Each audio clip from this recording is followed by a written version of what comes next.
We're live and now. We're live in now? Oh my god, Oh my hello! God.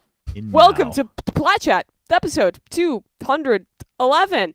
We're here to plat, to chat, to do other such activities regarding Valorant. I'm Mimi. I'm back on the East Coast. I've had a responsible sleep schedule, so I don't know the horrible things that have happened in VCT Pacific, but I'm sure it's all normal and fine. I've got some people here with me, resident Pacific heads, Achilleos and Chobra, and bad sleep schedule haver Sliggy. Welcome, guys. I'm sure everything is happy and cheery in APAC, right? Yeah. I'm fine. I mean, there's always, you say that, you know, surely no terrible things have happened. It's only for 50% or whatever percentage of the audience is cheering for the teams that have committed such terrible things. For me as a caster, unbiased, everything's great. Never had bias in his head. A lot like you, Chobra, who's not wearing any merchandise today, right? I've never been biased. I've been as objective as possible, and today people have finally learned that. We'll get around to that, though. We'll get around to how people have learned the way. All I'm saying is it looks like Chobra's more happy for the RRQ win than he was last week for the Nongshim win. It's a little bit weird. No, I'll explain myself later. We'll get to that match. We'll get to that match. We will, and we'll get to a lot more as well. Sliggy, you have promised, you sent one message in the chat ahead of this show, which was just that you have a team that you want to crash out on. And you asked Kurt for 5 minutes to do that. So He's going to need more. we have something to look forward to, don't we? Yeah, it's at least, dude. I had to shorten it down because it was gonna be like 15 minutes, but then obviously that's. You were planning to show madness. how many rounds again of this team?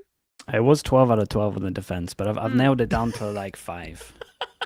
So it was a whole defense half that I wanted to do. Before you said anything, and unfortunately we can't run it because I didn't realize it was copyrighted, but I did send Kurt a It's Always Sunny intro website that plays the music and has the text and everything, and it was just going to be called Sliggy Crashes Out, and we were going to run that as soon as we got into the discussion for today's matches, but copyrights, so rip. Yeah, well, before Sliggy crashes out and we get into things properly with the Pacific, I have to remind you guys to support the show. Become a member for exclusive benefits. You get access to the members-only Discord, where you can ask questions to us, talk with other members of the community. You also get bonus content, like Sideshow getting dripped out in Korea, the Forbidden episode from Champions 2022, featuring an uncouth amount of room service, and more bonus content hopeful to come in the future. You also get the badge, the emotes in the chat. I think Kurt's been cooking. There'll probably be even more of that in the future. So make sure you become a member of the channel. You can do it right here on YouTube. And this week, our member question is this from who? A member of our community. He asks a very simple question, or they ask a very simple question. Fix Paper X's roles for the better. This is the 2024 offseason. You are Alex. You have the liberty to tell your team to learn any agents or to bring in any player. Who do you insert in each role and why? And Sliggy, I know that this is something you are passionate about, so I want to give you the floor. Who are you firing and leaving out on the streets, and how are you fixing this team? Okay, I would try to do that. So it if does it's say you can teach him a role or an agent, so if it's 2024 and I've got the whole off season to like go, I'm keeping the team because I believed in the team, or like I believed in the team at least in 2024. And then so what I would do is I think if something just learned Yoru, it would all be fine. That's I think it's as simple as that. That's the route I would go instead of doing like more traditional roles. I think if something plays Yoru, you primarily drop him an op. The whole thing is about him having an op. You run maps where you can run ISO and Yoru as much as possible. And then I think you run maps where you can run a raise and an ISO as well. And I think if you look at the current map pool, you can pretty much run double duelist on every single map. Yeah. Seems very reasonable. Anyone else have fixes for this team? Yeah. I would hire RB, and every time a player doesn't have a good RB, the former scrim DRX performance, player, or the RB, current like tech player, the which is restaurant the owner former. of Arby's? No. RB, the former DRX player. Okay. And every time someone has a bad scrim or a match, I would put RB in the next scrim, but with the intention that RB's never actually going to play a match. So that way everyone wins because the other people get motivated and RB can just chill on a payroll and not have the stress of having to play in front of the crowd again. So that would be my solution. Keep RB happy, have everyone else perform, everyone learns from each other. It's great. But but surely that doesn't fix the roles, Joe, bro. No, the pressure that RB might take over. I'm not letting them know that RB might play. I just know that he's never playing a match. Joe, bro, they've already got pressure on them. They're losing every game. Every fan is going absolutely mental. They The already Reddit have threads the per pressure. hour has never been That was higher. never enough. No, Didn't you they need have the... like a somewhat upset win recently? Am I RB? crazy? I thought that they did. RB? Yeah. Heck, well, yeah. Oh, If they we beat want to they call beat that, Gen.G. yeah. That's what it is. Yeah. But he's just there for the pressure. He's not playing. It doesn't matter. Well, yeah. This one's tough. I mean, if I had just open options like You do. you know, we can get into sci-fi, you know, Oh, boy. territory. I would just. Are you clone going to Forsaken. suggest the Prestige to come back? Well, The Prestige. well, yeah. I'm gonna clone Forsaken, but after every game he dies and a new one is born.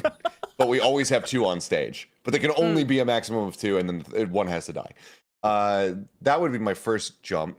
Then the other thing would be, like, I think a lot of people would probably just say, like, oh, get Aspas, you know, whatever, goated duelist, he can just carry the team on his back, that kind of thing.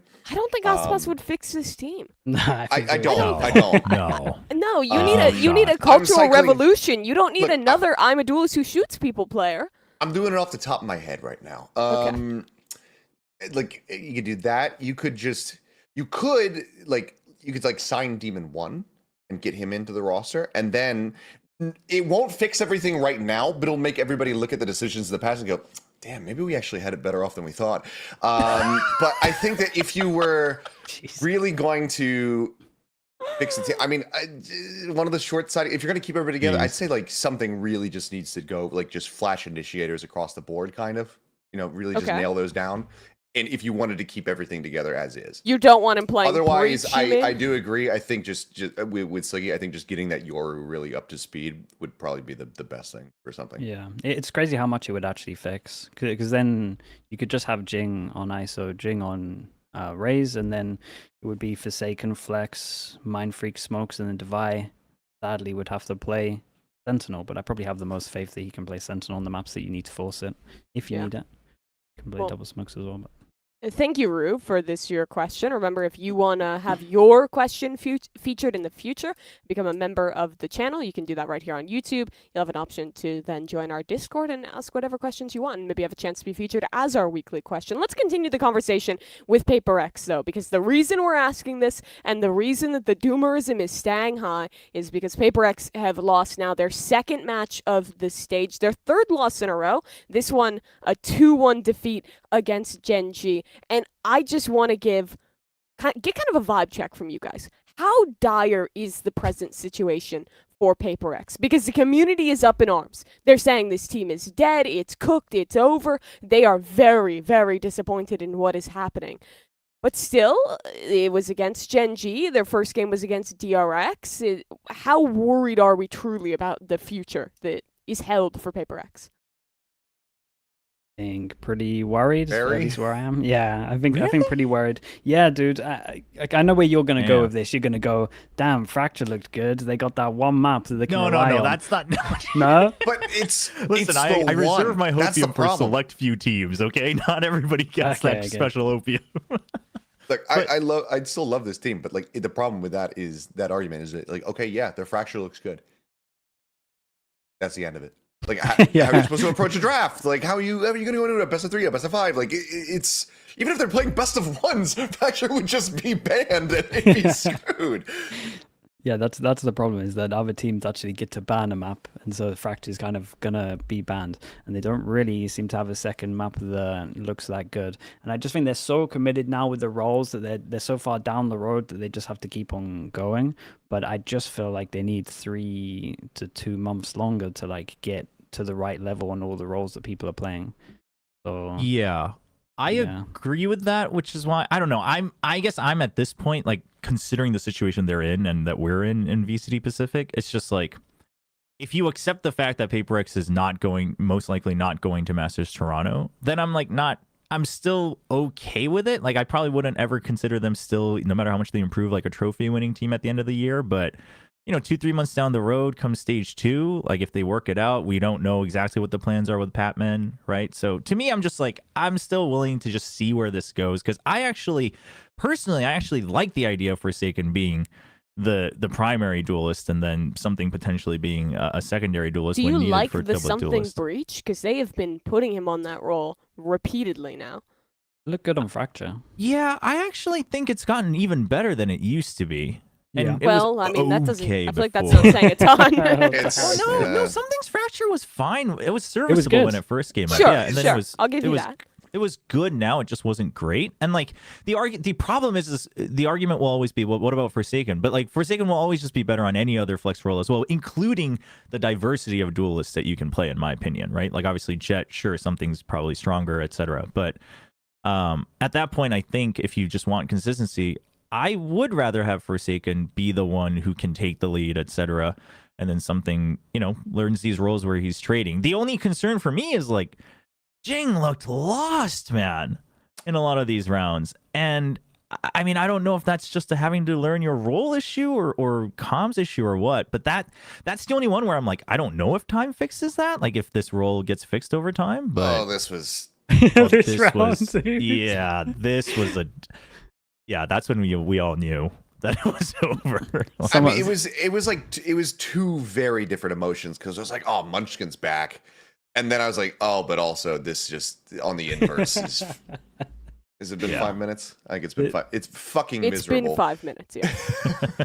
Yeah, this was a rough one, dude. Someone just in the 1vx asked me like, what percentage will I give him? I said 5, and then I was like, no, I'll give him 3%. And then he just pulls And then he himself, does I'm that. like, for fuck's sake. This is the play that made me call you out later, which we'll get to that. But Yeah. it was this one in mind that that led to that. But also like before all of this, so as much as we're talking about like roles and people struggling, which is very valid. I think even when you look at like the overall game plan on Haven, like they're just trying to play retake against a Viper comp. Like I call it the VIP comp, and the Viper's the VIP, because if the Viper gets into a site, you lose the afterplant. And I'm seeing them like 3, 4, 5 rounds play retake on C or retake over towards A, and it's just like, you can't retake against this. I don't really think the game plan was good against this. I think, and I don't know, I think this goes back to the discussion of like, I do think you need a dedicated IGL, not as in someone who's microing everything, but someone who is dedicated to the craft of like keeping track of all the macro and the different styles, etc. Because sure, we're being told, right, like Forsaken might be leaning more into that role. But it doesn't seem like he is doing that style, right? He's leading the team, maybe he's making the calls on how to fight, but not really keeping track round and round, learning about all the stylistic differences and dynamics and all of that. And I think you just need someone to hold on to that in the game, because you fix that, and then they should get back to fighting well. But right now they can't even fight well because their positions are just super one-dimensional. That's the thing, right? It's like PaperX, normally in the past, even if the macro was like rough, you could rely on like the team fighting and like the synergy between the players, the little util combos you have, like that stuff you could always rely on being good. And I think we're even seeing some of that slipping on top of the failings in the macro that we're talking about here. Yeah, big time. Yeah. I did come away feeling a lot better about Gen.G, especially when I'm just thinking about individuals. Like Karen was crazy good, Texture was really, really good.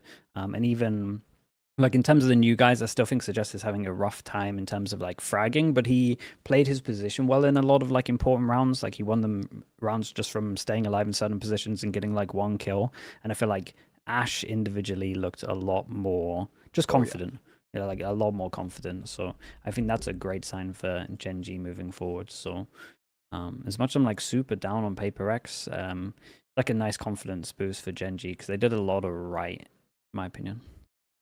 Yeah, I want to look ahead a little bit now. For PaperX, they've lost the 2 games that I think, if we can pull up their strength of schedule, should have been the hardest. Playing against DRX, who did pretty well at at Masters Bangkok, playing against Gen.G, who that might be a little bit more of a question mark with some of their roster changes I mean, here. on But paper though, yeah. yeah, but looking ahead now, obviously Boom surprised with their win over Gen.G. DFM has been, honestly, all these teams have been looking better than like their name value would suggest historically. How much of a chance is there for PaperX to win out the strength of schedule and still make it to the playoffs? Or is it pretty doomer territory? There's a chance. There's a chance, but like with the way that Boom played, which again, we'll get into that. We'll get to that later, yeah.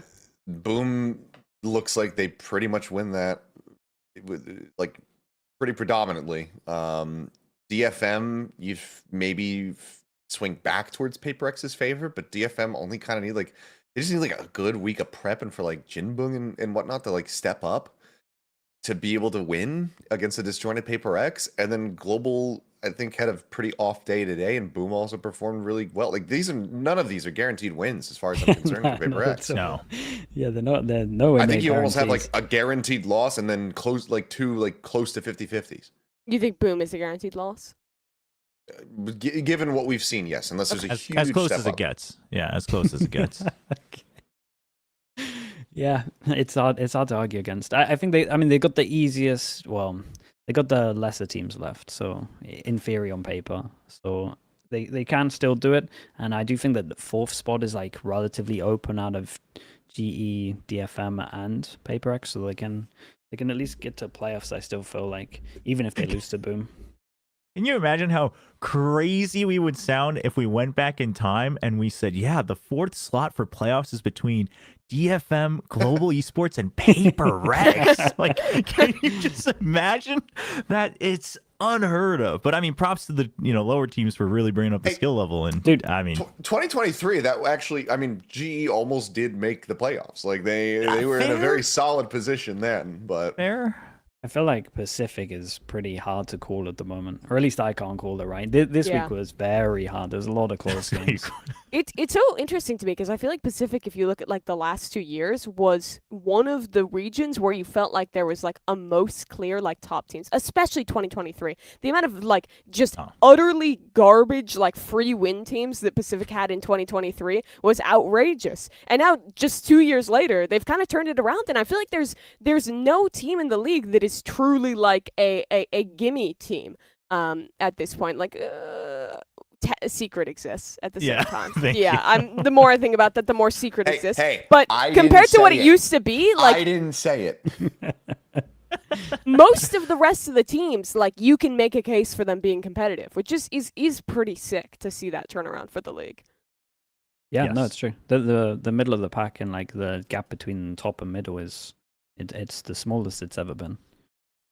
Yeah. Well, let's continue on here. But before we hop into the rest of Pacific, we have to talk about today's sponsor. That's right. We're making money from this podcast. And a sponsor that I'm pretty excited to talk about, that's Factor Meals. We've talked about them before. They have their chef-made gourmet meals that make eating well easy. They're dietitian approved and ready to heat and eat in as little as 2 minutes. They're basically these very fancy chef-made, basically microwave meals that are delivered fresh to your door. You can then take them home, microwave them up in just a few minutes, and have a very tasty meal ready to go. They also have other nice accoutrements to go with it, such as their smoothies, things like that. I've tried them a few times and generally find their stuff pretty tasty.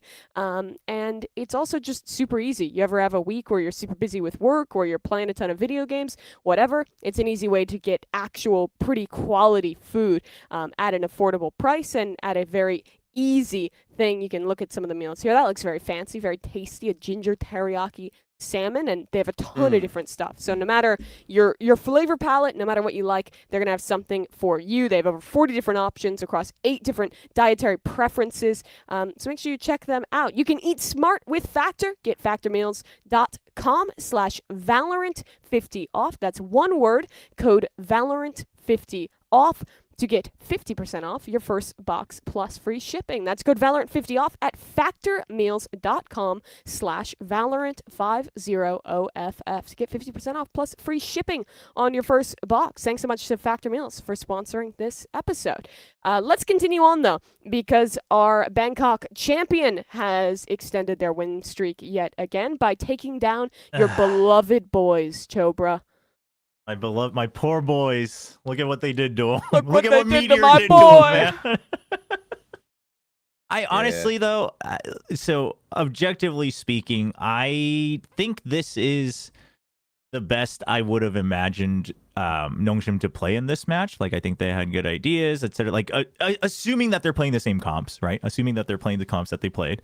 I think this is the best that they could have done, and I think a lot of it you actually saw a huge experience gap here, because even before T1's able to close it out, like T1's not missing any corners, they're not missing any util, like they're keeping track of everything. Stax is reading every single move. And Nongshim's able to try to keep up with a couple of hero plays here and there, but then Nongshim's like running past on a retake, right? 2-man, like diving into sight, not checking corners, and it's like, okay, this is where you see that T1 has learned a lot from winning Bangkok, which I think is impressive because, quite frankly, those guys used to buckle under pressure, right? If it was like a match they were supposed to win and they're getting pressed, like they would start to, falter a little bit, but they've gotten over that hump clearly at Bangkok. So it is what it is. But I think it's great news for T1 fans, because it really solidifies that even though they haven't had a lot of time to cook, that the fundamentals aren't being shaken up no matter what. How did it feel knowing that yours was the first team to not take a map off of T1 after 12 tries? What the hell?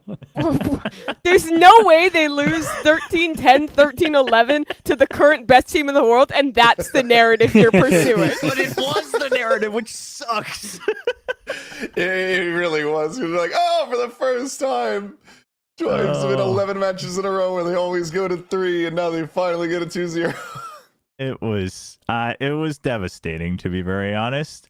It was a banger game though. Like the split was a banger, because it started on an icebox, and honestly, the fact that Nongshim didn't win this is almost criminal in my opinion, because they're never going to be able to win the icebox if they can't win this one. Meteor was like non-existent for the first half pretty much, and then they won double pistol. And so when you got that kind of start and Meteor's not on the server, you gotta capitalize on that. Yeah. And then he started heating up on the second half. And then this performance on attack of split was actually mind blowing. He got 5 opening picks on a Viper on attack, just dueling the people over towards A. He would like get close over towards here, drop his wall, and he would just one tap whoever faced him. And he did it 5 times. It's just madness. He was so good, and in my opinion, he was like the reason that honestly they won split, because I mean, this attack side was kind of ridiculous. They go down 4-8 on their defensive side and then win 6 in a row to start off of a lot of these lurk rounds. And I wanted to ask as well, I think Nongshim played kind of an uninteresting comp. One of the few teams choosing not to play the Raze on this map, which has historically been her best map, or one of her best maps. Instead, Danby is locking in the new agent, and it seemed like he had kind of a rough map here. How are we feeling about the Waylay and about that pick for this team specifically? They're sticking to their guns, and I wish they wouldn't. When I saw Waylay, Danby was one of those players. I was like, oh, I can see him frying on this character, and I don't think it's come together quite as neatly and as quickly as it needs to. And I think that just for the sake of getting like a good playoff position and having that stuff secured, maybe continue to iterate on it behind the scenes, but go back to something maybe a little bit more standard, a little bit more tried and true. Yeah, it's very hit or miss at the moment with the Waylay, and I feel like it just feels weird to force it on some of these maps, especially when the comp can't fully set it up properly. I feel like you need to have maybe at least one flash, or you need to have a lot of set rounds, more like what G2 do. Dude, this is what I'm saying about the picks, man. It's like never be getting that kill. Oh my god, it's ridiculous. I feel like Meteor on split, there needs to be there's a blood sacrifice period of a couple different maps of split where he just is absent. And then he gets like one pop-off game because it felt like he hit his stride like we saw from him like versus G2. Whereas like previously on Split at Bangkok, he was kind of struggling and was pretty absent on the Viper, and then he just goes in and he clutches the entire map for them. It's just like sacrifice, boom, like world beater game. You know what the worst part is he freaking destroys my team, carries T1 to victory, and he only gets me 9 points on TMV's fantasy league. Like, what is he doing? Just go get more kills if you're gonna do that. At least get me some win. And he just crushes my hopes and dreams. But honestly, I will say about the Waylay, there's two things I want to say. One is, so the first week, the defense actually looked really good with the Waylay. They had good util like chaining, et cetera, et cetera. Obviously, this time they don't get to do it. But then on attack, I actually think regardless of kills, they utilized the Waylay well, regardless of whether another agent would have done it better or not. Like, I think they got a lot of value, which is why they actually got 8 rounds win. Obviously, then they got completely diffed on defense. So I think they've proven why they're picking it. I agree. Sure. I'm not a big fan of the solo Waylay. And so the second thing I'll say is after the match, I had a chance to run into the team and I approached Coach Val Analysis and I said, could you stop playing the solo is there a Waylay? coach actually named Val Analysis? He's the guy who led Rare Adam before. He was on as Rare well. Adam before. Oh and my JDG. God. Yeah. But that's so fire. That's such a sick name. It is a sick But name. also, wasn't Assistant he somebody- coach, Valorant coach. Wasn't he like somebody else before Valorant? Wasn't he like OW Analysis or something? Well, so he actually casted on the Korean side like once, but then he got blasted by the Korean fans because he didn't have much broadcasting experience. And then he went over to YouTube as Val Analysis, and then he got like a lot of following, and then he Picked up became I thought he had coach. a start in like another esport, but maybe I'm... To be fair, I think that's so he weird. was With Overwatch. Overwatch. Okay. But we're going to have someone on the show later called Thinking Man's Valorant, who none of us call him by his first name. Yeah. So, But I just want to say, so I go up to him and I say, is there a world where you could stop playing the solo duelist Waylay? And while I cannot divulge what he shared, all I can say is my reaction to his answer was, okay, I guess so. So it was. I wonder which way that went. They have their reasons. But again, I think we're seeing the inklings, but it's not coming together. And it especially like on the defense, T1 studies one match and they come back with it. And Meteor is able to just aim diff you like that. I mean, you got to think that there's change needed. yeah, that was still kind of the expected loss in the strength of schedule for Nongshim. They play Talon Secret Zeta for the rest of this one. Feels like they're pretty primed to make a run and likely be the second seed out of this group. Which is pretty exciting for this team, especially being an Ascension team. Not being utterly shit is always uplifting. Let's continue on, though, to our next match we're talking about here, which is, of course, another bit of a 2-0. This one, more of a stomp, though. DRX put DFM down in this game and had a pretty good match here. They had that close game to start this stage, losing a map to Paper X, but this one was a very clean dispatching from them, and freeing especially, who had an incredible match, freeing VFL Havers, eating good as he drops 45 kills in a very short series. This was looking like it was going to set the stage record for fastest day until today happened. But no, this was very clean from DRX. But this is, I want to say what was expected, but maybe not quite as. I think it was cleaner than I had anticipated. I thought it was going to be like double like 13-8s, maybe like a 13-8, 13-10, something like that. 13-3 kind of shocked me a bit. DFM, unfortunately, it just looks like they're regressing. Whereas DRX, like they're continuing with this like flashback is now a duelist, and we run double duelist, and it looks really, really good every time they iterate on it. Like the start was really rough. It took like a little over half a map for flashback to start kind of, realizing how he should play Neon, and then he did. And then it's just been getting better. And now he's playing Yoru, which is maybe even, it's more complicated. And he's looking good. And I think that this is just a continued testament to DRX's coaching staff, just getting their players prepped and getting them ready for games. It continues to look absolutely excellent. Yeah. Also, freeing is a freak. Freeing is a freak, yeah. Yeah. They keep playing new comps and like they keep moving people around, and everyone somehow looks really comfy, and they just win all the aim duels. And dude, freeing on the defense side here, it's Lev is like, how have they done this? Please, can we get Yeah, this superpower for fuck's sake? dude, freeing's just incredible no matter what he plays. Like it just looks like you can play him on anything. But they just look super confident as well. Like even just the straight up duels, they win. Like they just win all the duels really, and. Yeah, four out of 4 pistols. It just made it super easy for them. Yeah, I think also what you said about confidence, I think you really saw it when you look at on the other side with Jinbung, right? Like normally he still has a couple of rounds where he's got some sharp aim, but this one, like there were so many duels where you could see his thought process and he's like freaking out. And he's trying to overthink his enemies and then he's just getting picked out because DRX is like, what are you doing? And they just shoot him. And it's like, that's a darn shame because that's a confidence gap for sure.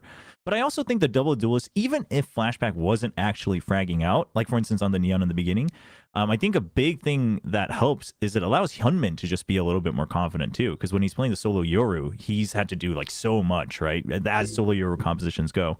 But this allows Hyunmin to just really be that, typical DRX duelist, go in, create space, get the first kill, etc. So overall, I think it works out really well for DRX. Certain members of this podcast were hard selling DFM after kickoff. They got a win over Paper X. They beat Global. It looked like it was going to be somewhat of a turnaround for DFM compared to performances of the past. But they started their stage 1 with a 0-2 loss to Global. This dominant loss to DRX. Obviously, DRX, very good team. You probably expect them to lose this one. But Seth, if your bald friend Clinton was here, would he still have faith in this DFM, or is the hope gone? Is the light that we saw in their eyes in kickoff burned out? He might. His short-term memory is pretty poor these days, so he might have just forgotten about the recent results, and he might just be like, "They're looking better."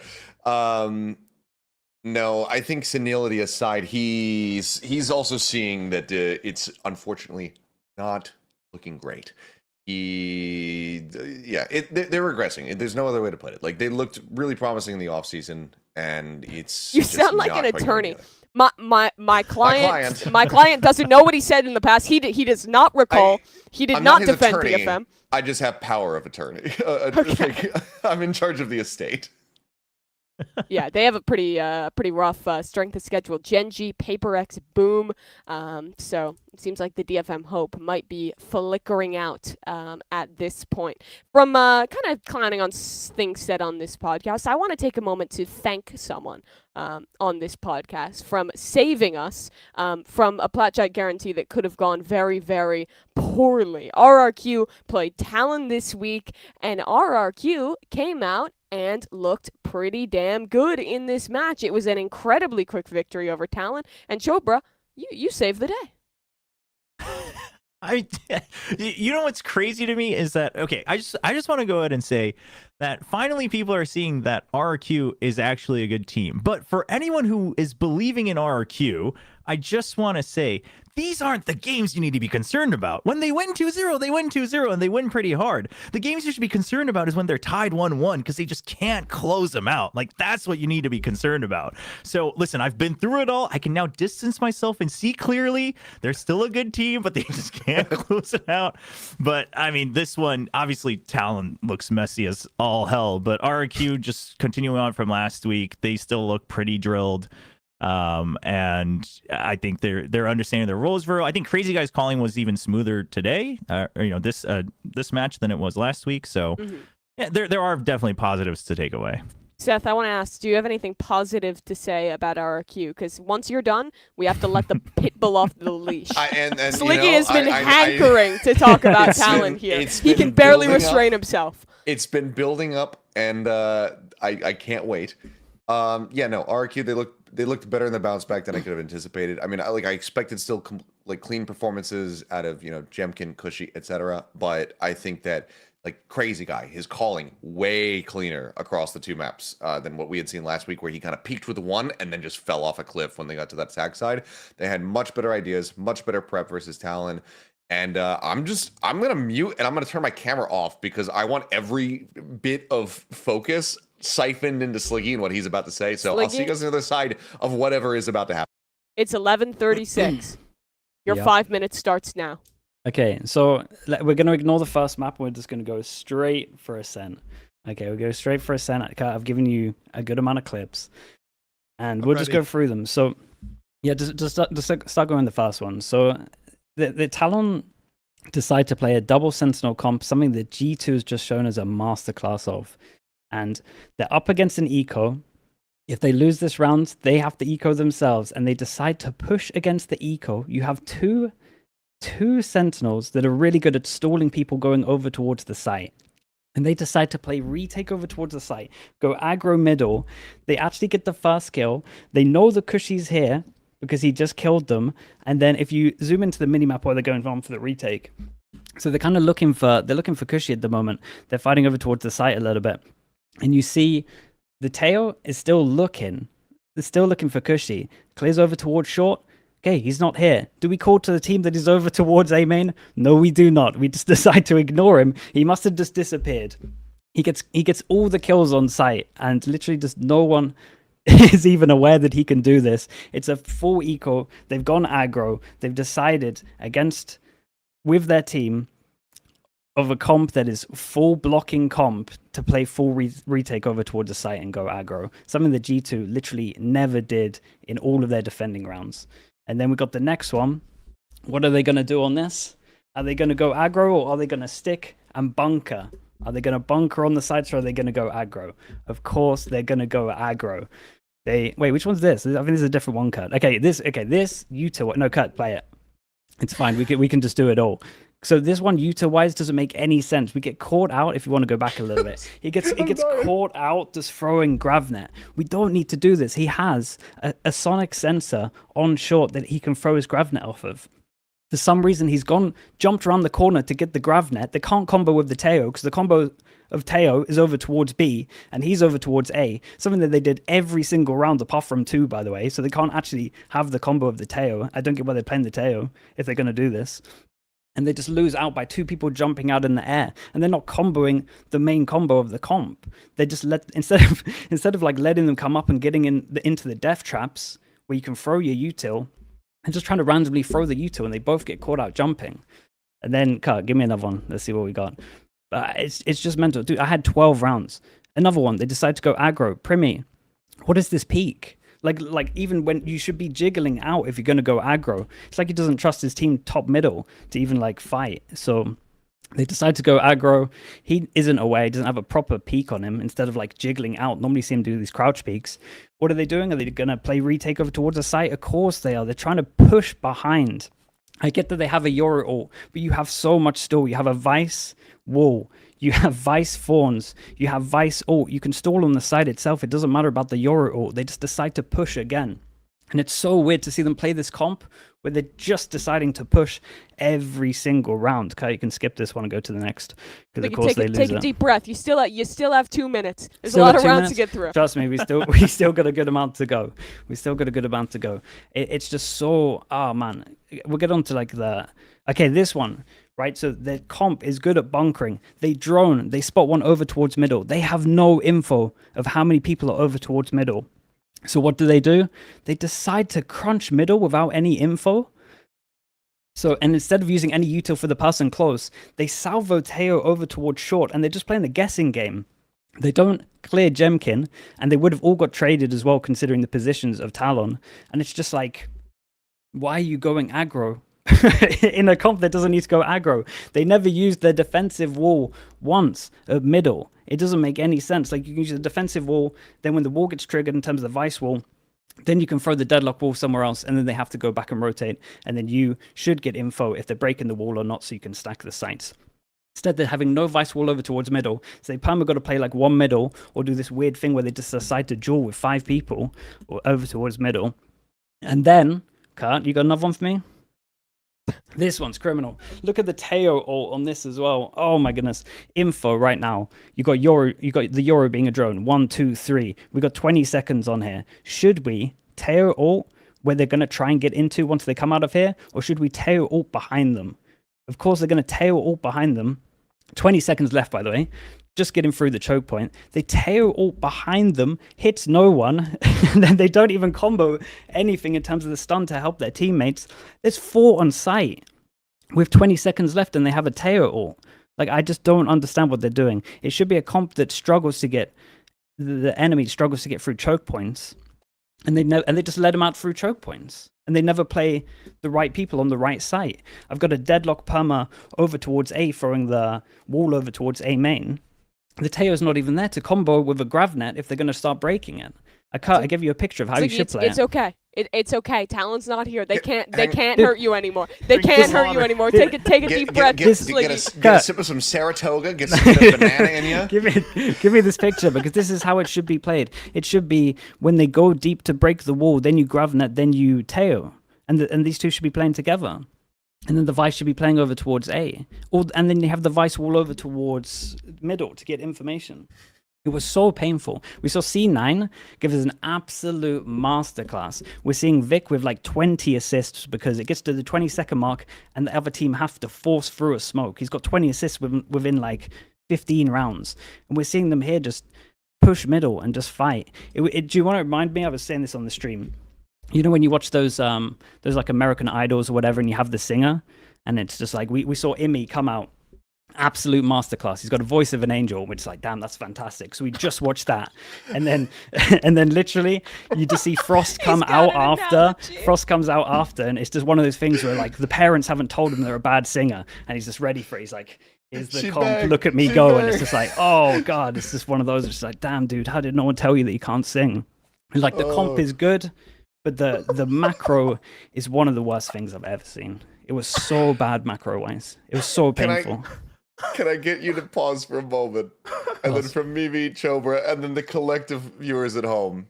Just because what a rant. Well done, Sliggy. Absolutely. Thank you. Brother, take a sip of water. I need some water. I was getting so angry, minutes dude. Of the angriest I think he's ever been. I felt like just passively being there that the disappointment was absolutely immeasurable.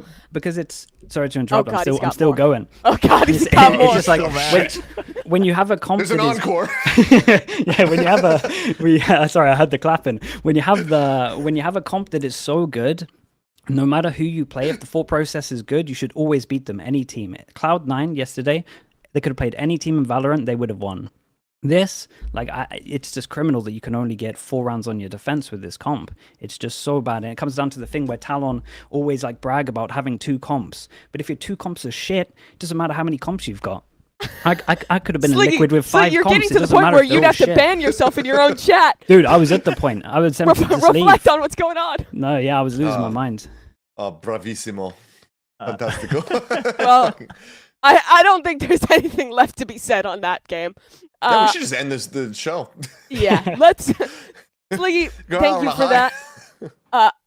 You tucked Talon into bed real nicely. Enjoy your water. Let's move I think on. he threw them into a pit.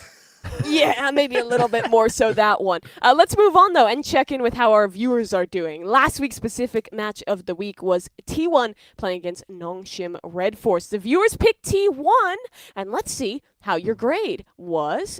It was 82% for T1. And Timmy's, you did it. Believed. What? Yeah, they're right, Chobra. We've got 18 Our people viewers that are aren't very sane. smart. You should be like, oh wow, I'm surprised that there's only 18% that are incorrect on something in today's in this day and age. So congratulations, Timmy's. You started off strong for that one. Stick around through the whole episode. You guys will get a grade on your week-long performance across all 3 regions you predicted, so make sure you stay tuned for that one. Let's go into our predictions for next week, starting with Gen.G. They're playing against DFM. Yeah. And there's no dissent in this one. It is a Gen.G guarantee. And Seth, you're saying, oh fuck, I feel like this is not that unreasonable a guarantee. It's not, but I still sometimes fear the power of the Plat Chat guarantee. We're 24-8 in the record. 24-8. We're fucking killing it. We're killing it. It's, I don't know. It's like I lived in a rough neighborhood and then I moved out. I got into a good spot. Every now and then I hear a loud noise in the middle of the night and I think that something's happening. Like I'm panicking, but it's actually just something's fallen over in the kitchen. And it's fine. Like I think this should be a guarantee based on how both teams have been playing. But I fear our capabilities and our power at times because I think widely it's been tempered, it's been contained, but every now and then it just unleashes and you just can't control it. It just dawned on me that what if it's like kickoff and DFM just shows up and they say, well, all we've done is we prepare against Gen.G, just like we prepare against Paper X and kickoff. And this is the one match that they were banking on. I mean, I know but Gen.G looks like, let's say, even if we didn't see their performance this weekend, I think Gen.G should still be favored, maybe not like absolute favorites, but they should still be favored just because of the core, right? And the fragging power, etc. Like May's great, and he might pull out some rans. It might be a 2-1. But then also Gen.G looks like they're improving. Like Ash looks like back in his challengers form where he's taking confident duels. He can 1v2, 1v3. And DFM just doesn't look like they have a plan. I agree. I think we got confirmation that the Boom game wasn't as bad as we first thought as well, with them looking all right this week. So I don't think it's that bad for Gen.G. I think I'd feel fine. I think this is 25-8 for us. I think they still looked much improved compared to the Boom series. I think that probably, I think that if Gen.G from this set had shown up, I think that it I think it would have just been, it would have been a 3-mapper, at least, I think Boom probably still would win, but I think that it wouldn't have been like a 17-15 Boom victory in overtime or whatever like that. I'm going to be honest, this is one of those nice guarantees that, there's a chance it goes wrong, but I feel pretty comfortable with this being our 25th correct prediction. Let's hop on over to another one, and I want to see how much dissent we have here, if any. There was a lot of RRQ glazing going on this podcast, but Zeta Division got a map over T1 to start their stage 1. They beat Team Secret, but no one's dissented here, and it's another guarantee for RRQ. This is a good point. Because it wasn't in the rush up, but I think this is a good point also to congratulate Zeta, who played a very good series. Yeah.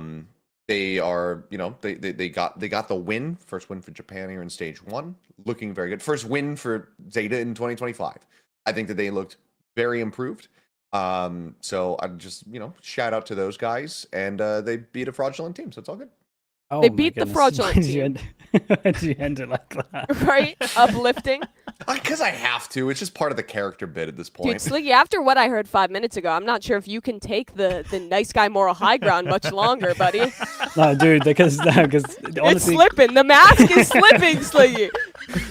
We know what you are. Yeah, it was so bad, dude. It's like I can't stay silent when that stuff's happening. I will say you're though. Talking like you're the whistleblower at like a chemical plant. What?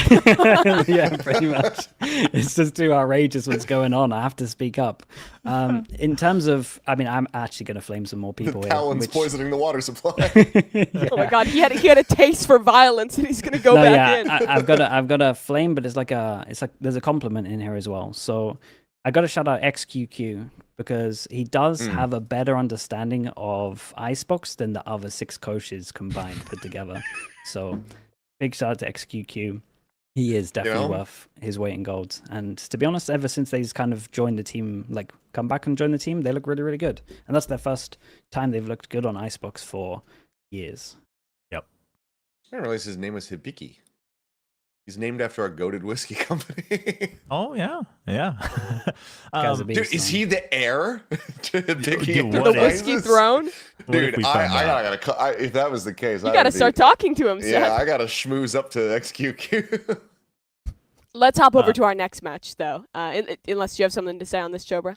No, I just wanted to say Zeta, not just an Icebox, but they, for the first time, basically since Pacific, like we've had the partner leagues, they've started to actually take map control instead of sitting on their thumbs until 20 seconds and then going They're to a no site or a longer retake, APAC so. LCQ 2021, APACing it in spawn every round. Love exactly. That. And that sounds like a low bar, but that makes a world of a difference in your gameplay. So I think there's reason to have hope for Zeta, for sure. Yeah. It's actually a really good point because they were very decisive in their mid-rounding. And that was like something that I was actually talking about a lot. So that's if you cool. could see that development extrapolated, then Zeta can be very, very good. As by the end of this stage, if not, and if not, then in stage 2. but none of us have predicted them here. It's a Plat Chat guarantee that surely nothing bad will happen to you. Let's hop over to our Pacific match of the week. It's PaperX taking on Boom Esports. Is this the turnaround for PaperX or another big win for Boom? The predictions are 3-1. You did this on purpose. 3 Yeah. Boom What you mean, predictions. He's protecting. He's And protecting. Sliggy, the dissenting You're opinion, metagaming like I usually believes do. in PaperX. Is this you preventing the guarantee, or do you have a sell on why they're going to win here? So, okay, there is a world. First of all, Just first off, can you just before you say your piece, can you Yeah. just be honest with me? Do you actually think PaperX is going to win, or are you trying to stop the guarantee? Just can't- be honest. Just be honest, please. He I knows it can't- nullifies. I can't not pick them at this point. This is a problem. I'm so deep down the hole that I've got to keep going until they get that win. You are, dude. You're playing a fucking slot machine. You're just like, this Yeah. is the one where it pays out. I'm gonna keep upping the bet. 99% of And then when PaperX it hits, predictors all stop the money right comes before they back. win. But I've been honestly, watching when that it does jackpot hit, climb. yeah, when it hits, man, the bragging rights are going to be crazy. Sure. You but- are playing progressive Preds. Yeah, exactly. But I will say there is a world here because Boom ban split Parma, which means the PaperX pick Fracture, which means they're probably not 100%, probably going to be a map up. How Exactly. comforting. That's you guys at the bottom right there. Oh Christ. I mean, They can win yeah, this. They're going to be a map up. It's 1-0 right now. Sure. They can win this. Let's- Anything like that's the problem with PaperX right now is that they can just click and Mhm. have that on game. Yep. But I want them to be at the point where they could click and have that off game. Like I want to expect that they're going to have Sure. the typical strong performance. And maybe they drop a map. The kind of things that we were seeing from them at the beginning of the year last year, where it's like you get a huge win and then you bomb out of one, or when they get the 13-0 over Talon and they crush that first map and then they get bodied a little bit in the second one and then they close out the series. That's what I want to see from PaperX. I'm happy with that PaperX. This PaperX, I don't have that faith, and that's why I have to go for Boom. Let's talk for a second, though, about Boom. We didn't cover their match in detail, but they 2-0'd Global Esports after getting their Week 1 win over Gen.G. Overall, it seems like pretty positive signs coming out from this Boom camp. The start of this Global Series, they absolutely fucking rinsed Global on Lotus. Yeah. It looks I want to incredible. give Yeah. a specific shout out. I mean, everyone played really well, but specific shout out to Berserks and NC Berserks. Slasher. I think both of them are so improved from when I followed them in Challengers last year. Because quite frankly, the thing with especially Berserks and Famous, those two, they've always had peaks where they looked like world beaters. Like, oh, these guys could play at tier 1 and they could keep up with anybody. But the problem was consistency. And Berserks today, like his discipline, he makes sure he's taking 1v1s every time. He's always recalling his trips. Like he is just on wire the whole time, and he's top fragging, he's taunting, but he's not overheating. Like that was crazy. And then NC Slasher, like he used to have good util, but he was never a fragger on this team. He was just that guy who sets up Famous, but he comes in both last week and this week. He's winning every duel that he gets into that he needs to, right in the middle of the line. And whatever work they did coming into, not even just like from kickoff to here, but coming into 2025, like you got to give credit to their regimen. And I think the coaching staff as well, adding on Fields and whatnot, because they look different. Like to do this 2 weeks in a row, I think is what really convinced me that they truly have upgraded a whole nother level. It's a team Yeah. that has regular hero moments from everybody on the team, but doesn't need to rely on them. Like there was a couple rounds in particular today on the Haven where it was like, okay, he got that win. They're still in a good spot. Like Shiro's, his 90-degree like flick with that Guardian on the C site. There's moments like that, but like for the most part, like they're just trading off just being dominant. And when you have just 5 fraggers that can go out, contend with anybody else in the world, that's a scary fucking team. And Boom are just looking scarier and scarier with every single week that passes. I think they're also kind of proven that once they have a demo, that they're like really good. Like, you can go back to it was kickoff, right, where they managed to kind of wreck T1 on their bind, and then we had this one on Lotus as well. So when they can kind of actually get footage of a team, they look really, really good, and that helps them. But They didn't even It have breaks- footage here. they had footage of Lotus, right? No, Did they- Global hadn't played it, right? Because they I think brought they up had, right?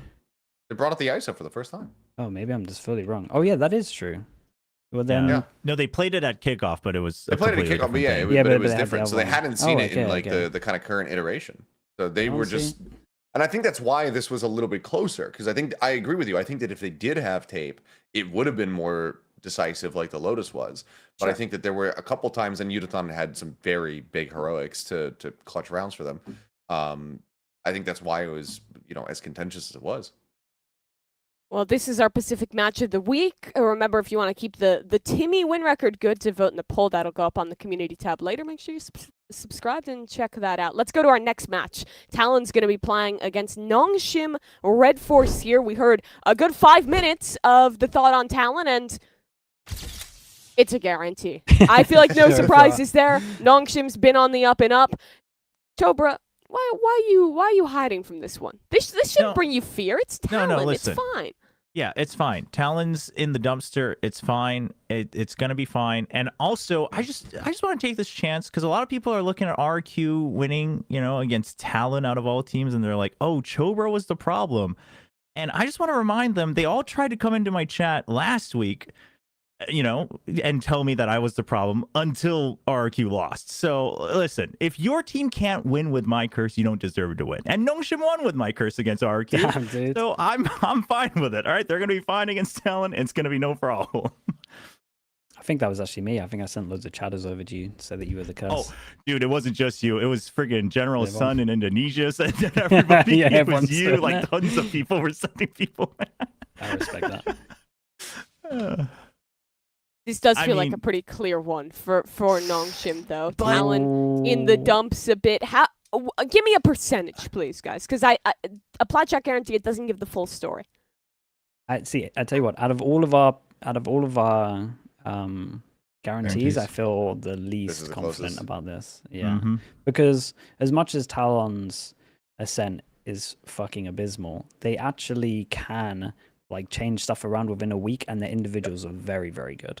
Yeah. So I'd give this it's like like a good 65, wake-up call. 35. yeah, I agree with that. I think it's like a 65, 35, 60 for you, to be honest.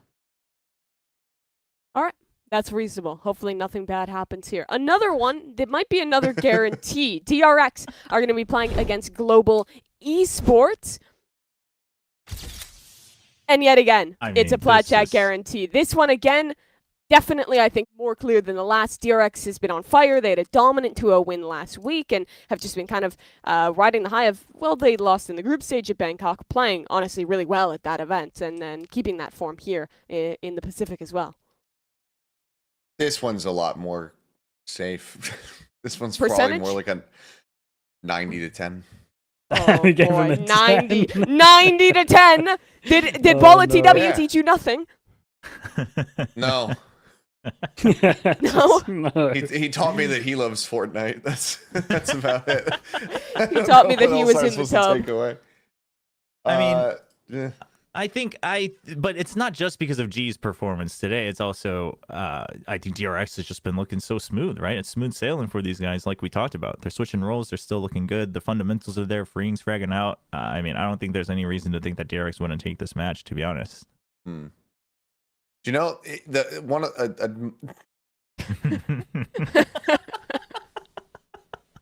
A fun fact is that Yodatan's first ever tracked game was versus Vision Strikers. When he was on just like a no-name team called like Team Nutria or something like that. So this is the first time that he's playing against now DRX in this iteration, and also of the org, but also in the players. So I'm curious to see how it goes. He lost versus Vision Strikers, if you want that information. Great. I think inferred. But I don't know. I think that there's a lot of things to shore up from Global, and I think that like DRX just have everything figured out. Yeah. So I'm very confident for DRX here. All right. Well, I want everyone to get ready to smile for the camera and put their little thumbs up, because something tells me we're going to have another Plat Chat guarantee coming up here in just a second. The final match we're predicting for Pacific this week is T1 facing up against Team Secret. And it's a guarantee. No shocker here. The winners of Masters Bangkok playing against Pacific's very own Team Secret. The secret is that they are glue. Jesus Jeez. Christ. That was meaner than most things I've ever said. That was meaner than my whole rant that I did. I was don't know me. about that. That rant was pretty hard. No? This is I want to say this is 100%, but knowing how Team Secret operates and the teams that they usually end up beating, it's unfortunately not. And so help me God, if Secret come out here and they beat T1, and then that's the only fucking win that they get for this entire stage, I'm going to be absolutely furious. I'm going to rain down fire and brimstone on these motherfuckers. Yeah, because but- Jesus Christ, how can you come out and beat T1 and then beat nobody else in your group? So for their sake, they better hope that they lose this set. I am just gonna say that is the most Team Secret and T1 thing that would happen. Team Is Secret Team always Se- has the yeah. one random match Yeah. that they win. Yeah, it's true. Exactly. And you know, like T1 might be feeling comfy after the first 2 weeks. All right, it's time to start bringing out some of those new comps, get used to them, get the reps in.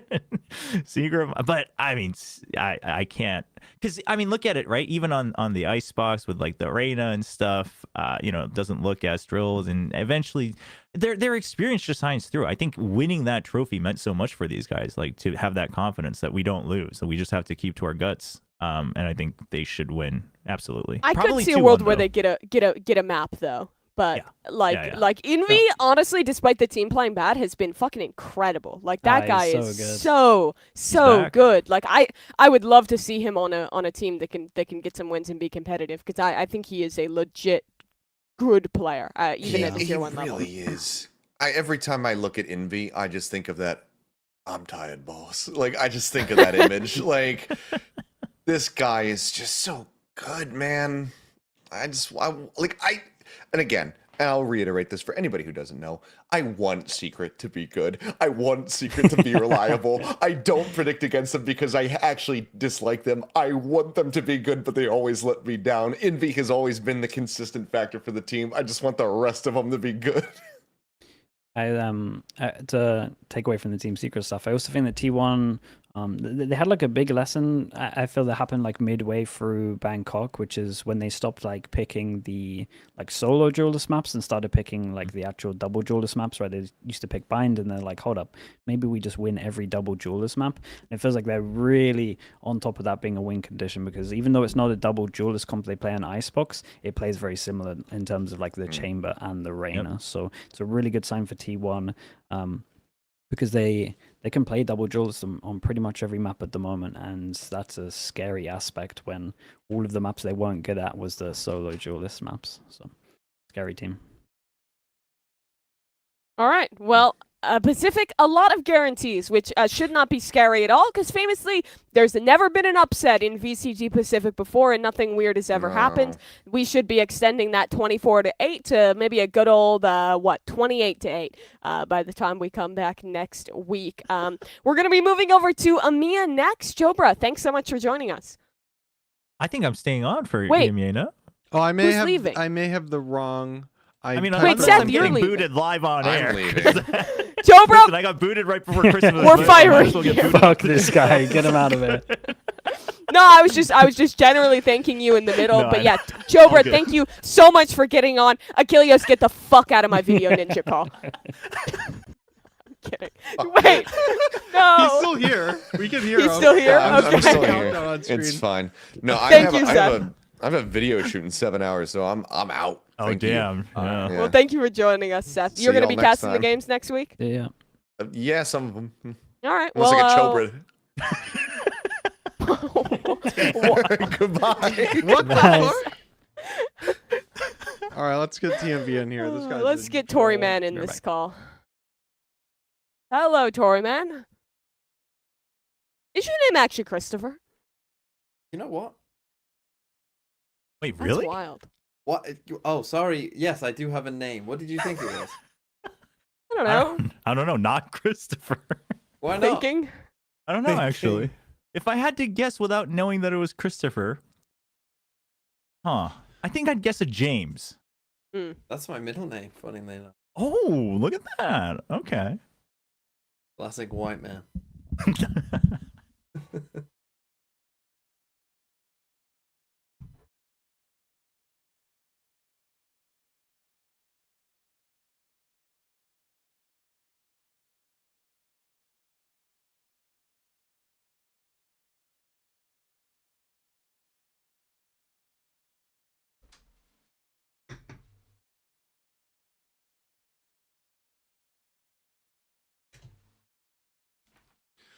All right, I'm back. What happened to the conversation?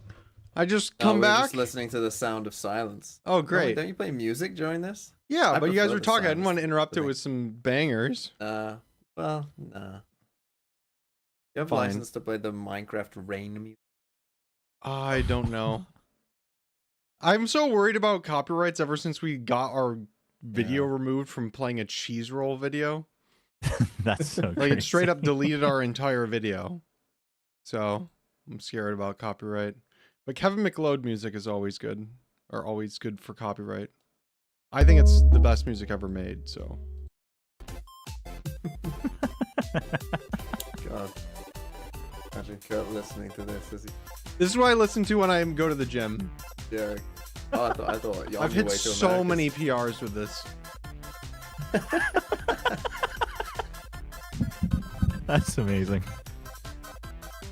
All right, Mimi's back. Dude, I think we I can love start. this song. Yeah, I It was is, saying man. I go to the gym, listen to this music, get a pump on, come back to work. I'm turning it off though. All right, we're ready. Everybody's here. That was my favorite song, and you just turned it on like that. All right, welcome back.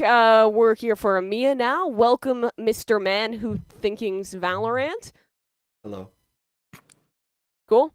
Welcome. That's it. Let- I didn't have a question for you, so I don't know why I expected you to You reply. want me Yeah. to scream for EMEA? I've got an EMEA shirt on, by the way, Yeah? actually. So yeah, Nice. let's fucking go, E EMEA. LeBron James, scream if you love Europe.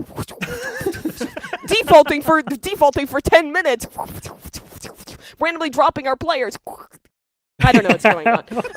Let's hop into what happened last week, though, and kick things off with BBL. I think there were some pretty good hopes for this team after kickoff. They beat FNATIC to start that off. They got a win over Giants, and then they lost a close match against Liquid to get eliminated there. Their first game was against KC, and unfortunately for all of you at home, if you were wondering why Josh isn't here, he's still mourning the loss of Karmine Corp in this match. It was a pretty tough way to go out, losing in 3 and falling on the fracture at the end there. Yeah, this is a tough loss. I remember I was a sole pick of BBL, and I remember being a bit surprised last week when I was a sole pick of BBL, and this game kind of played out as I somewhat expected. I think this would have been a surprise if it would have been like a dominant 2-0 either way. And BBL for me, and the reason that I picked them last week, and I think what they kind of showed, obviously the Icebox wasn't great. Let's start there. The Icebox wasn't great, but the other two maps, and I think in general what we've seen from BBL is that they're just kind of like a solid team. And Magnum came in and kind of fits that mold as well, I think, of like, a player that is just, is gonna do a decent job, and that's what BBL are. They've got players who are just kind of decent at the job. Yampi's IGLing, I think, has been the big surprise from BBL, and kind of the main question for BBL coming into the year. But during kickoff and during some of this game as well, I think we can now fairly confidently say that this team and the system that they've built works and makes sense. And it's kind of a weird one, because I think a lot of people, you always want like a big narrative with a team, but BBL don't fit into a big narrative because they're just quite good. And they just live in that quite good bubble. Yeah, Yeah. I agree with that. They kind of came out, dude, because I went for K-Corp because I was expecting K-Corp to come out and have like a lot of nice set stuff, and I felt like I saw more of that from BBL than I did K-Corp, to be honest, which worried me. I also thought K-Corp were going to move away from their Harbor stuff, and then they started playing Harbor, and I'm like, oh, for fuck's sake, are they going to do this on every single map? So that like really worried me. But overall, in terms of like BBL, I was impressed. Even the Icebox I didn't feel was that bad, because I felt like K-Corp had like a very good game plan. You didn't think the Icebox was that bad? No, I thought that it was just K-Corp. So what I felt happened on attack was so they were kind of getting a little bit wrecked over towards A, and then They it did felt, not know how to deal with the goddamn one-way either. yeah, no, that's the problem, right? Because they don't have a duelist comp, right? So they really can't get out over towards B, towards yellow, and they're going up against a double smoke comp, and then it felt like one of those ones where the coach called a timeout and was like, guys, you have to show them that we can go B, and then they just carried on spamming B. It was that. It was like they carried on spamming B, and it's like, we have to show them that we can go B, but it's like, guys, we can't go B. There's a perma smoke here, and you're just running through the smokes. So I felt it was like one of the better punishes from K-Corp in terms of these no duelist comps that can't actually like get over towards yellow on B. I thought it was one of the better game plans of them actually like stopping them at this point. So I was Sure. impressed with K-Corp on this map, and I don't think it's been going well for BBL because in the interview I could tell how Yampy was talking. I think they've been getting absolutely wrecked in practices from Icebox from how he was talking. But I was just more impressed with like my takeaway was more that K-Corp did great. Like have a good game plan and punish them. Well, you're always able to find the good in things, and that's why we appreciate you, Sliggy. I want to Sometimes. talk to a man who can always find the negativity in things. And TMV, ask your thoughts on this icebox. Yeah, they just couldn't get through B. It wasn't very good, was it? Thank you. No, but it's hard because like you see a team, you know, like struggle on a map, and it's like, oh shit. And you know, and I was thinking, oh, my pick looks dog shit after this map. Like, holy shit, Karmine Corp, and also the Karmine Corp hope, because that's the thing. I feel like ever since Madrid last year, there is just like Karmine Corp, like they got a smidgen of success in this game, and it's like, holy shit, this team we are fucking flying to the moon. But the rest of it has been pretty quiet, you know, and they've and I just feel like people are holding on to like. You know, people want Karmine Corp to be good because we want Karmine Corp to make it to Paris because it would be a fucking insane. So there's hope for this team, and it's like, oh, look at the names on this team, it looks good. But there's just like it's just tinge of disappointment, like kind of is emanating from this team, and I do like long term. Oh Jesus, I forgot about this round. Yeah. Forgot about this one. But yeah, like long term. Why is he planting there? Long term. I do worry for Karmine Corp though, just like because I do worry that people have just thought like the names look good, we want them to be good because it would be hype, and so we end up just constantly kind of overrating them because we hope that they will be good. I think, and I agree with that just because, right? I mean, Sliggy, you touched on it, but a lot of us that had hopes for KC other than Sideshow a lot of it was because we thought, you know, they are strong at the beginning, right? Like Aang has cool ideas that are drilled and they have a deep playbook, and Sadak can work off of that. And we've seen that time and time again. So at least at the very beginning of each, you know, at kickoff and then at stage 1, they should be good. And both times, like the ideas just seem to fall flat. Like you said, we're not really quite seeing whether win or lose. Like we're not really seeing any like sparkles. I guess you could count the icebox a little bit, but nothing that really tells us like, okay, they're going to be pioneers, right? Like they're going to really change the meta. We're not really seeing that in execution. And that is concerning because after that, if we're already giving them that benefit, it's like, okay, well, what else are you really banking on? I mean, sure, any top pro and any top coach will eventually find a way to course correct, but at the current point, we're not really seeing that. And like you said, meanwhile, BBL is like, okay, this is what we're good at. We're playing this comp, we're playing this way, and that's just what we do.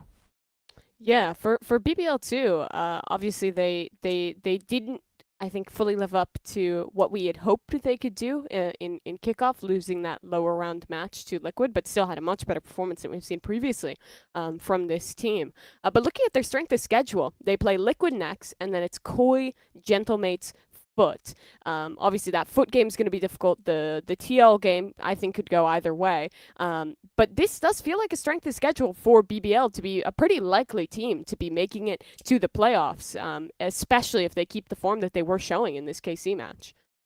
Yeah, for sure. And I think the main point is for sure, like the individuals are good, the calling looks good, the ideas are good, and the main like question mark really is Magnum, and he's on the role that he's best at. So he's looking like I was ever like I hated when they tried to make him an IGL like K-Corp last year. I hate when they kind of take a player and it's just like, yeah, you can do this, and it's like he doesn't really show any signs of like being an IGL. But when you actually put him in the role that he's good at, Sentinel, where he fragged heavy on FNATIC, like he won them a lot of games. So it's it's nice to see. And I don't know, I just like this team. I think the coaching staff's really good. Can I just quickly say as well though, Karmine Corp, why the fuck in 2025 are we playing Jet on Fracture? Like it feel. Mate, you're on the Jet. I'm on the Harbor. But you can be on Harbor, that's fine. Their meta reads are shit. Like we got like 5 broken agents at the moment. It's like, hey guys, maybe we should play a Harbor. I've got a really fucking cool idea with the Cove. It's like, well, the Cove is pretty fucking shit, to be honest. Like, well, like it's not great. And like it's like, well, the actual comp struggles to get through choke points, but we're just putting a Cove down. It's like, but then you still got to exit through your own Cove. I hate it. And like Pol's the best map for Harbor at the moment, and that still looked bad. And they keep getting ecoed. They're lost ecoed like all the fucking time. they're playing a Yoru on this map, but have none of the like agents that are the best to synergize with Yoru. Obviously, there's some stuff with like Yeah. the fade and things, and you can create like pockets with the harbor. But it's like you look at all that shit, and then you're like, what if we just picked Teo and we had missiles that we could put anywhere on the map and place down like a fucking orbital nuclear strike to support our Yoru while he teleports in? And it just feels like why are we doing this, man? Yeah. No, it is that. It's the one where you look at everything harbor-wise on Valorant, and you're like, damn, harbor's fucking sick. And then it gets into a game, and you're like, oh wait, everyone's disrespecting all of my util and anything, and then I can't push my own util anyway because it slows me. So it's just not good. There's just better agents. That's Yeah. it. I want to turn the coin here. They're in the same group as what we were just talking about with BBL. So they play Koi, Genomates, Foot, Liquid. They are probably in that same group of BBL of trying to fight for that kind of that like last or second to last playoff spot. How likely is it at this point, after seeing the form in this game, that we think KC is going to make it into playoffs, or is this looking to be another kind of disappointing stage for them? The problem they've got is like that group is very like open, but like Yeah.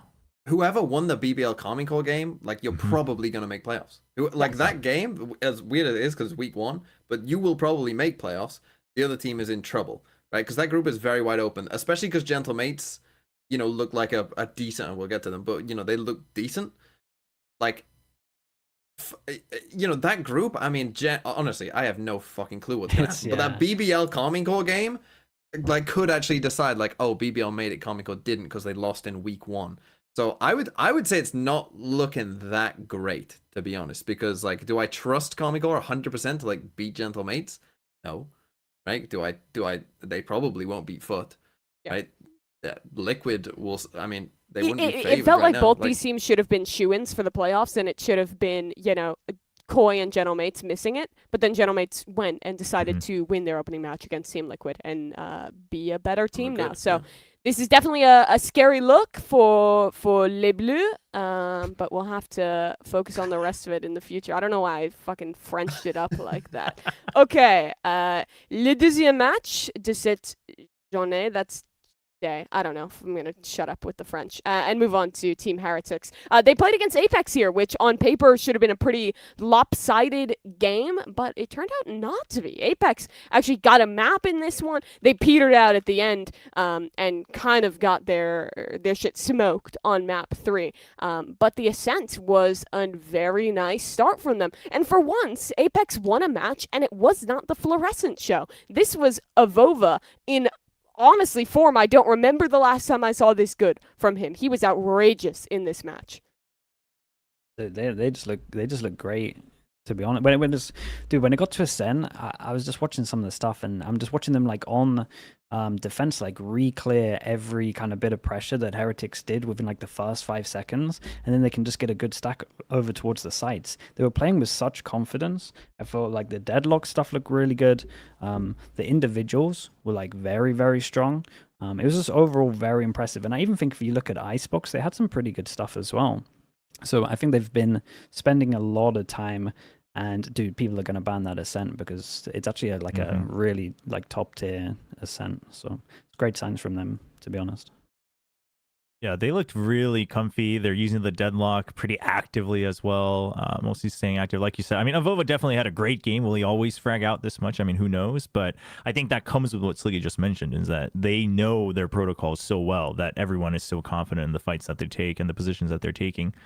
And as someone who, you know, was banking on Apeks going for that upset, I couldn't watch this live. I was working on a different show in the middle of the night. I was on my way there. I saw them starting to win on Ascent, and I was so close to tweeting, and I was like, no, listen, I can't use my powers like that. We just gotta let it play out. And then I heard they played the solo Waylay on Icebox, and I wasn't quite sold. I mean, I don't think that's the sole reason that they lost, but overall, it does seem like they are on a good path to continue building something for sure. Like their teamwork and the way they're working together, the combos, the util, all of that looks very good. What did we think about Governor's debut? Because this was his first match, being one of those rare players that's now played in 2 international leagues, plus his time in Tier 2 NA. He was the new addition to this squad for Stage 1. I think, honestly, I would say there is hope there, because obviously he hasn't had long at all. And so really it should only get better. And considering how good their Ascent was, And then even the first half of Split, they were in the game as well. Like they had, like it genuinely looked like I think we were watching it together at MIBR, I think, and we were going like, oh my god, Apeks might actually. There was a couple close rounds. This very easily could have been like an 8-4 we were like, first half fuck. for Apeks. Like first half, we were like, oh fuck, Apeks might actually win. Kind of like in a 2G sort of way, where you're just like, what the fuck is going on? Like, holy shit, they might actually win. Then they kind That's of a good point, because it did feel the same as watching that 2G game, where you're just watching in amazement, holy shit, they won a map, and then you're watching the second map, and it's like, okay, it's like 6-4, they're in a position to close out this half, they might actually do this, and then it just petered out, and they did not have it go in that second half of Split, and it was not really ever competitive after that. But a couple rounds go differently on that Split. They have a better defensive side, and I mean, they would have won this series. It was very close. I think if they got a pistol, it would have been really, really close. But I still like the overall macro play and their like game plan ideas are good. Like even on Split on attack, they're using the Viper all over towards B, and there's just so much pressure there because you have the Yori that can TP towards the back. So that then forces Heretics to play like in B main or front of B, and that never feels comfortable. And you could tell like Heretics at one point were like how do we even like what are we meant to be doing over towards B main at the moment? It looks so hard to actually play. So was there a round where Boo just like was in B main on his own and like peeking and just died instead? Yeah, but he has to do it because he just feels like he can't comfortably play like on the site. They're just going to get pinched by the Yori TPing backside. So I think there's a lot of nice stuff that Apeks do. And even just like all rounds, I think I gave you a clip cut on the icebox where they're like punishing over towards A main.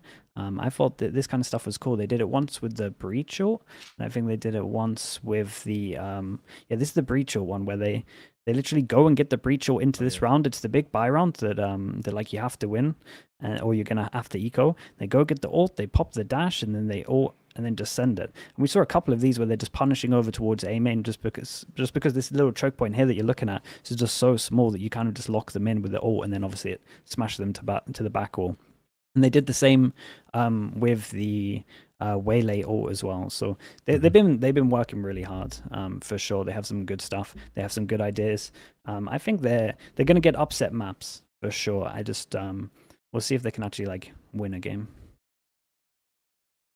If 2G can, I mean, 2G can do it. Yeah. You gotta believe. You gotta have hope. All right, let's move on then to. Sliggy, you had Heretics Sorry, I was rounds just here. Sorry, I just. Heretics rounds? Yeah, you had Heretics I was rounds. not expecting you to be done that quickly. I thought you were gonna pull the rest of these rounds. No, If you want to skip them, we can skip them. No, I'll glaze Heretics for a little bit. This was the only, so the defense half of, you can just roll them. Okay. The defense half of Icebox is like the only time this year that I've watched Heretics and I've been like, oh, this actually feels like 2024 Heretics, where they're just doing really, really cool stuff. We've got cool lineups. We got a wall here that kind of isolates the planter, so you can go flood and just isolate the planter and then instant create pressure, because obviously you've got the wall for once you tap as well. So they did a lot of cool stuff with the vice walls. You can go to the next one as well, and like just how good they are at like water filling all of their util. And I just thought just every single time they had a new little trick with the vice and like the vice setup, and they just fought through all their util really well. And it was like the first time I've watched Heretics this year, and I've been like, oh, okay, this is the team that like we're getting to finals and making us think that they can actually just like take tournaments, because the util here is so good. Fonts to stop them from planting, then they go over towards the site, and then I think it's salvos, and it's just non-stop util. It's like drone, and like you'll just see it into stun, like, and into the bubble from the Waylay as well. Like there's so much stuff going on, and I was just really impressed. Just Viper Molly, and it was just non-stop, and then finally they flood over towards the site. So yeah, I was it just looks hard to play against, and this Icebox looks good. I want to see more and more teams picking up the Vise on this map. I think she is so strong. The fact that you get like two of the strongest pieces of stall utility in the game that are especially effective on this map, where you have incredibly tight choke points, plus you get a piece of util that can just full hold mid for info. You have like a refreshing flash every 20 seconds. It's really good for like say you're playing B, you're playing like back towards Snowman, flashing yourself back in, things like that. Like Vice is so strong. We've seen a lot of teams starting to prove that, and I think Benji looked really good in that role. But that's enough Heretics glazing for now. I think we should hop on over to our next match, which was everyone's favorite team of dogs, as they proclaim themselves during kickoff. It's, of course, FNATIC. TMV, I know you know what I'm talking about here. Crashies, did you think he was a good boy this week? He was a very good boy this week, wasn't he, Crashies? Very, very good. He went crazy. I mean, and it was so good to see. It was insane, like, because of course, like, people had questioned him during kickoff. You know, like, obviously, like, no one's gonna replace Leo. Everyone understood that. But even by like normal Crashy standards, you know, I think he probably didn't have his best moments during kickoff. But yeah, he just went absolutely crazy in this game. It was and like, that's the thing. Sometimes when you see a game like that from a player, you know, and they just like roll back the clock, and it's like, holy, like, yeah, this guy can play and proved it really. And I think FNATIC as a whole, they looked particularly Fracture, maybe not as much Segment, but like particularly Fracture, I was impressed, you know, with what they were doing. I think me and Sideshow have a propensity to like worry anytime the FNATIC are just like, I was really worried they were going to do the NRG thing on Fracture, you know, and just like every post plant is cringe. You know, we're just playing lineups from the moon, and that's our only plan, is to just get the spike down as quick as possible and then just run away as far as possible. But they didn't. They had, you know, they were mixing up. They just looked good and in control. And Crashies, obviously, I mean, here's a good example for you. Well done, Kurt, pulling this up. Because yeah, he was just any fight, it felt like, well, he's gonna probably win it. And like, the thing is with FNATIC, right? We know that obviously Alpha is very good. We know that Chronicle is very good. We know that Boaster is a good IGL. You know, the questions are always going to be with this team, like, how good is Crashies going to be, and how good is Kayak going to be, right? Because we know about the other three. We know that they can perform. Obviously, they can. So if Crashies can, I mean, he doesn't even need to perform to this level, obviously, but like, you know, if he can keep up a good level of form, and then if Kayak, who I think has been, you know, he's had ups and downs, let's say, but at least he's had some ups. You know, he's had some good performances. Like, if they can get it all going at once, like, they can be a very dangerous team. Like, yeah. And that's the thing. FNATIC shouldn't be just looking to make an international, right? This is, you know, they should be looking to fucking go deep and, you know, threaten winning stuff. Like, that's where they should be. That's where if I was FNATIC, that's where I'd hope we'd be. This match brought back a lot of confidence for me in the team, though, because you look at them on paper, and I feel like they are primed to be really incredible in this meta.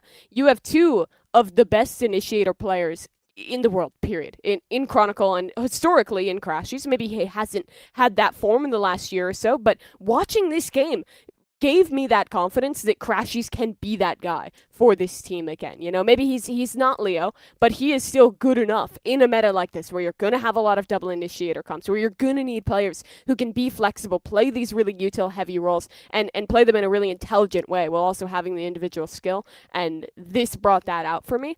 I think the biggest question still is around Kayak. He was solid in this game. He had some good moments. He had a couple moments that maybe weren't the greatest from him. But I think the biggest question around them too is like, is he going to be able to be like that international level guy who can start to push FNATIC to not just be a team that's like, yeah, they're going to make playoffs, but someone who's going to be like trying to beat the Heretics, the team vitalities of the league, and go beyond there. But this was definitely a good first step towards finding that form in my mind for FNATIC. Yeah, I think you touched on a good thing as well in terms of just like Kayak. I want to talk about him a little bit because obviously we're going to talk about Crashies because he had an absolute game. But I think Kayak, it was maybe like 11-6 and he had like 2 rounds on Fracture. And honestly, like he was just whiffing everything with the rifle. And I do like the fact that he could mental reset. I don't know if it's like his choice or whether it's like Boaster's choice. And it's just like, I'm going to op. I'm going to op. And every single time he had an op, he got 2 kills. Every single time it's just 2 into 2 into 2 into 2. He bought an outlaw, only killed 1, back to the op, 2 2 2, and it was like 11-6, and they just won every round since he buys that op. So it's cool to see that either he has the confidence or someone in the team is just like, mate, like this is where you feel the most comfortable getting an op. Like we can just do that. And I think FNATIC learn a lot from this as well. They can get this op out on him earlier. If that's his like pure comfort on some of these, and even if you want to get it out early so that he feels more confident to take some of these duels, then I'm really excited for it. I did feel like FNATIC kind of sold him a little bit. There's a couple of timeouts and then like the plan after the timeout was to go send it, and he's like 2 for 2 for 12 or something, and it's like, guys, you can't be having a timeout, and your plan is to just send the guy that is the least confident guy right now to take Jaws. But I'm glad that he took it upon himself, bought the op, and had a lot of impact. So I think he had they like learn a lot, and he probably got a lot of confidence from this. And I also think just Alpha back on Cypher is like a great thing for this team. Like, I love his ISO, and I think they can definitely do that on those maps, but he's just one of the best Cyphers. Is just annoying as hell to play against, to be honest. And like, he's just a great anchor. That's the thing, though. They suit the meta pretty well, though, right? Because they can play this, but if they want to play double duelist at any point, like they did on Split, you know, they can, and it'll probably be pretty good. Kayak does need to learn his maths lesson at one point, because as you said, he kept getting 2 kills, and he was on 2 kills. So then he got 2 kills with the op. Then he got 2 kills again, and he said, "I keep doubling my kills." It's like, Kayak, two kills isn't. That's how that works. Just gotta let him have it. Yeah, he needs the confidence. No one wanted to call him out then and there. What are the implications for NAVI after this game, though? They play Apeks, Giant X, and then end out their stage 1 by playing Team Heretics Vitality. Those are going to be 2 really hard matches. When you looked at this group ahead of time, it seemed like this team should have been one of the teams that should definitely be making playoffs in here. But with Apeks looking better, if they lose that match, I mean, there is a world where NAVI does not make it to playoffs. Are we worried about NAVI at all, or was this just them playing against a really good FNATIC and losing out? Oh, I would be worried a little bit. I mean, not like doomer gloomer forever, but I do think there's concern because, like you said, I think a lot of it probably comes down to this next match against Apeks, and Apeks, you know, had a pretty good start for all things considered, and they look like they're much more drilled. And they can still carry out the plans that they had at the very least, right? And they had some cool ideas. Whereas, I'm going to be honest, I mean, in this match against FNATIC, I didn't really feel like NAVI ever got to show what they had prepared, right? It looked like they were always trying to claw their way back into the round or into the game. And sure, you know, they're able to get rounds, etc. But it never felt like they ever got rounds like in their favor the way they wanted it. So it's kind of hard to read, like, is their prep even going to be good enough, right, when it comes to full power compared to Apeks, because it seems like Apeks has a pretty good read on what suits them in the current meta. So if Apeks comes out, right, let's say swinging again, you know, whether it's Floor, it's Avova, whoever starts fragging again in the first couple rounds and Navi kind of scrambles, I think that would spell trouble for the team. Yeah. I want to save any more discussion on that match for when we do our predictions in just a second and put that on the back burner. And let's talk about the other Ascension team who not only improved, but they actually closed their series out and got a win.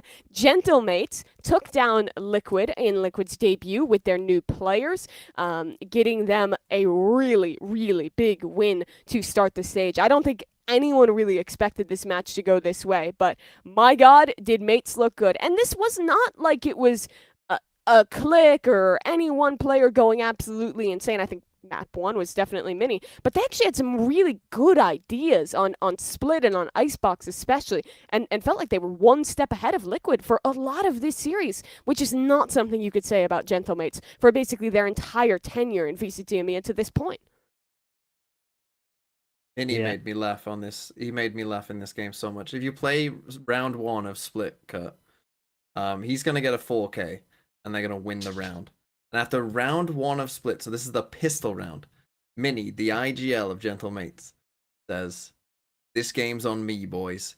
He wins a pistol round for them, then just says, "This game's on me." And it was making me laugh because then, of course, they lose this map 13-6. So it's, "This game's on me." We lose 13-6. But then he carries on Haven. He drops, 25 kills.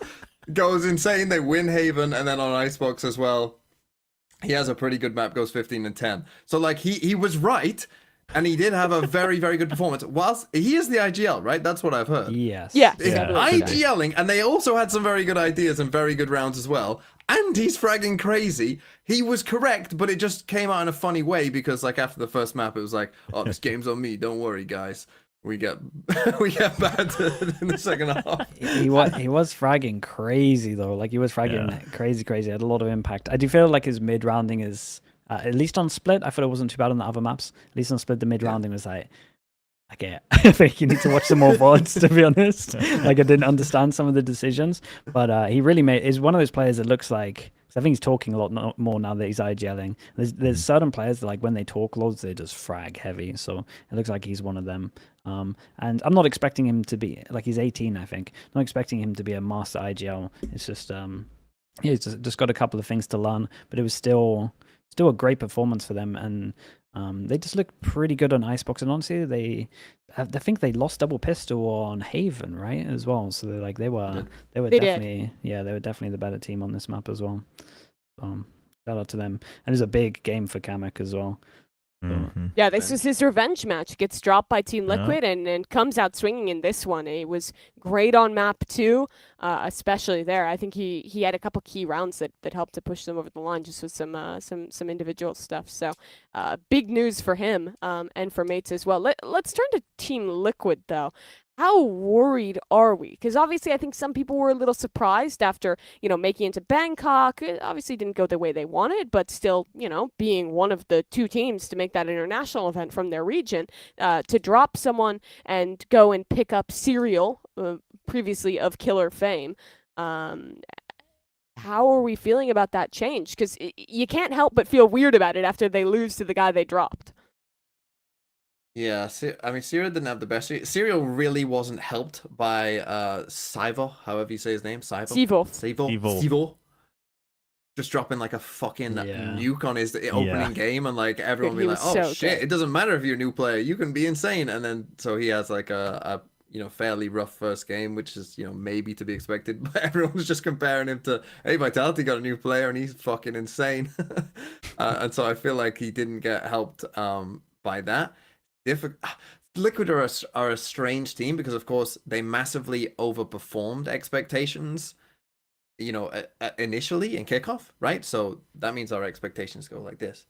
And so now when, like, maybe they return or have, like, a disappointing game by their standards, like, it means, like, it kind of feels like the sky is falling down, right? Because our expectations for them are like, oh, you're meant to be one of the best teams in the world, which maybe is a bit unfair, especially when they're making a roster move. That it wouldn't surprise me if it's still going to take a bit of time. But the problem with Liquid now is we're always going to compare it to like that lower final that they played against Heretics, where they just fucking owned, because we know that that's in them now. We know like, oh, you could play to this level. So anytime that they don't, it's gonna feel rough. But I just don't think that's realistic, really. Yeah, I think it's a team that is probably going to need a little bit of time. I think Serial played his first official on Astra and Teo, like on this. So it's definitely a role in terms of like the flex, and it's like a heavy flex at the moment that he hasn't played a lot of the roles before. So it's like a big learning curve for him. And I think the thing that we have to remember as well is, like, if we're just isolating maps, like Liquid lost 2 of their best maps. They lost the maps that they beat Sentinels on at Bangkok. They lost the Abyss, which honestly they were maybe second best, maybe even first best in the world with DRX, and then their bind was like good. So losing those 2 maps when they already had a bit of a shaky map pool, especially when you're looking at their Lotus, their Pearl, and now I would probably add their Icebox into it. I don't really like their Icebox comp. I think there's a lot of work that needs to be done. But I honestly, I imagine we'll just see the improvement. But stage 1 is looking a little shaky. Because I think losing those 2 maps is just a really big hit, and then changing it up with a player that's playing new roles, it's just it's a lot to do. And like TMB said, the expectations are now set up here. And also, they've got a tough group as well. Like, they got BBL and Foot. They're next 2. They could be 0-3. Like, it's quite realistic. They are 0-3. Yeah, if they lose this BBL game, I feel like it's fairly likely they lose to Foot. And then even if they win out against Koi and KC, which by then, who knows what could have changed? That's still 3 weeks down the line. Those teams could step up in the interim. It is starting to get a little more scary for Team Liquid. This was an important match they lost. Let's talk about that next game, though, because this BBL one is kind of a must-win for Team Liquid. And I want to see where we're standing on the predictions for that one. But really quick, before we do that, I want to check in on you guys at home, the little Timmies, and see how you're doing. Our EMEA match of the week last week was BBL. They played against Karmine Corp. Viewers, let's see how you did.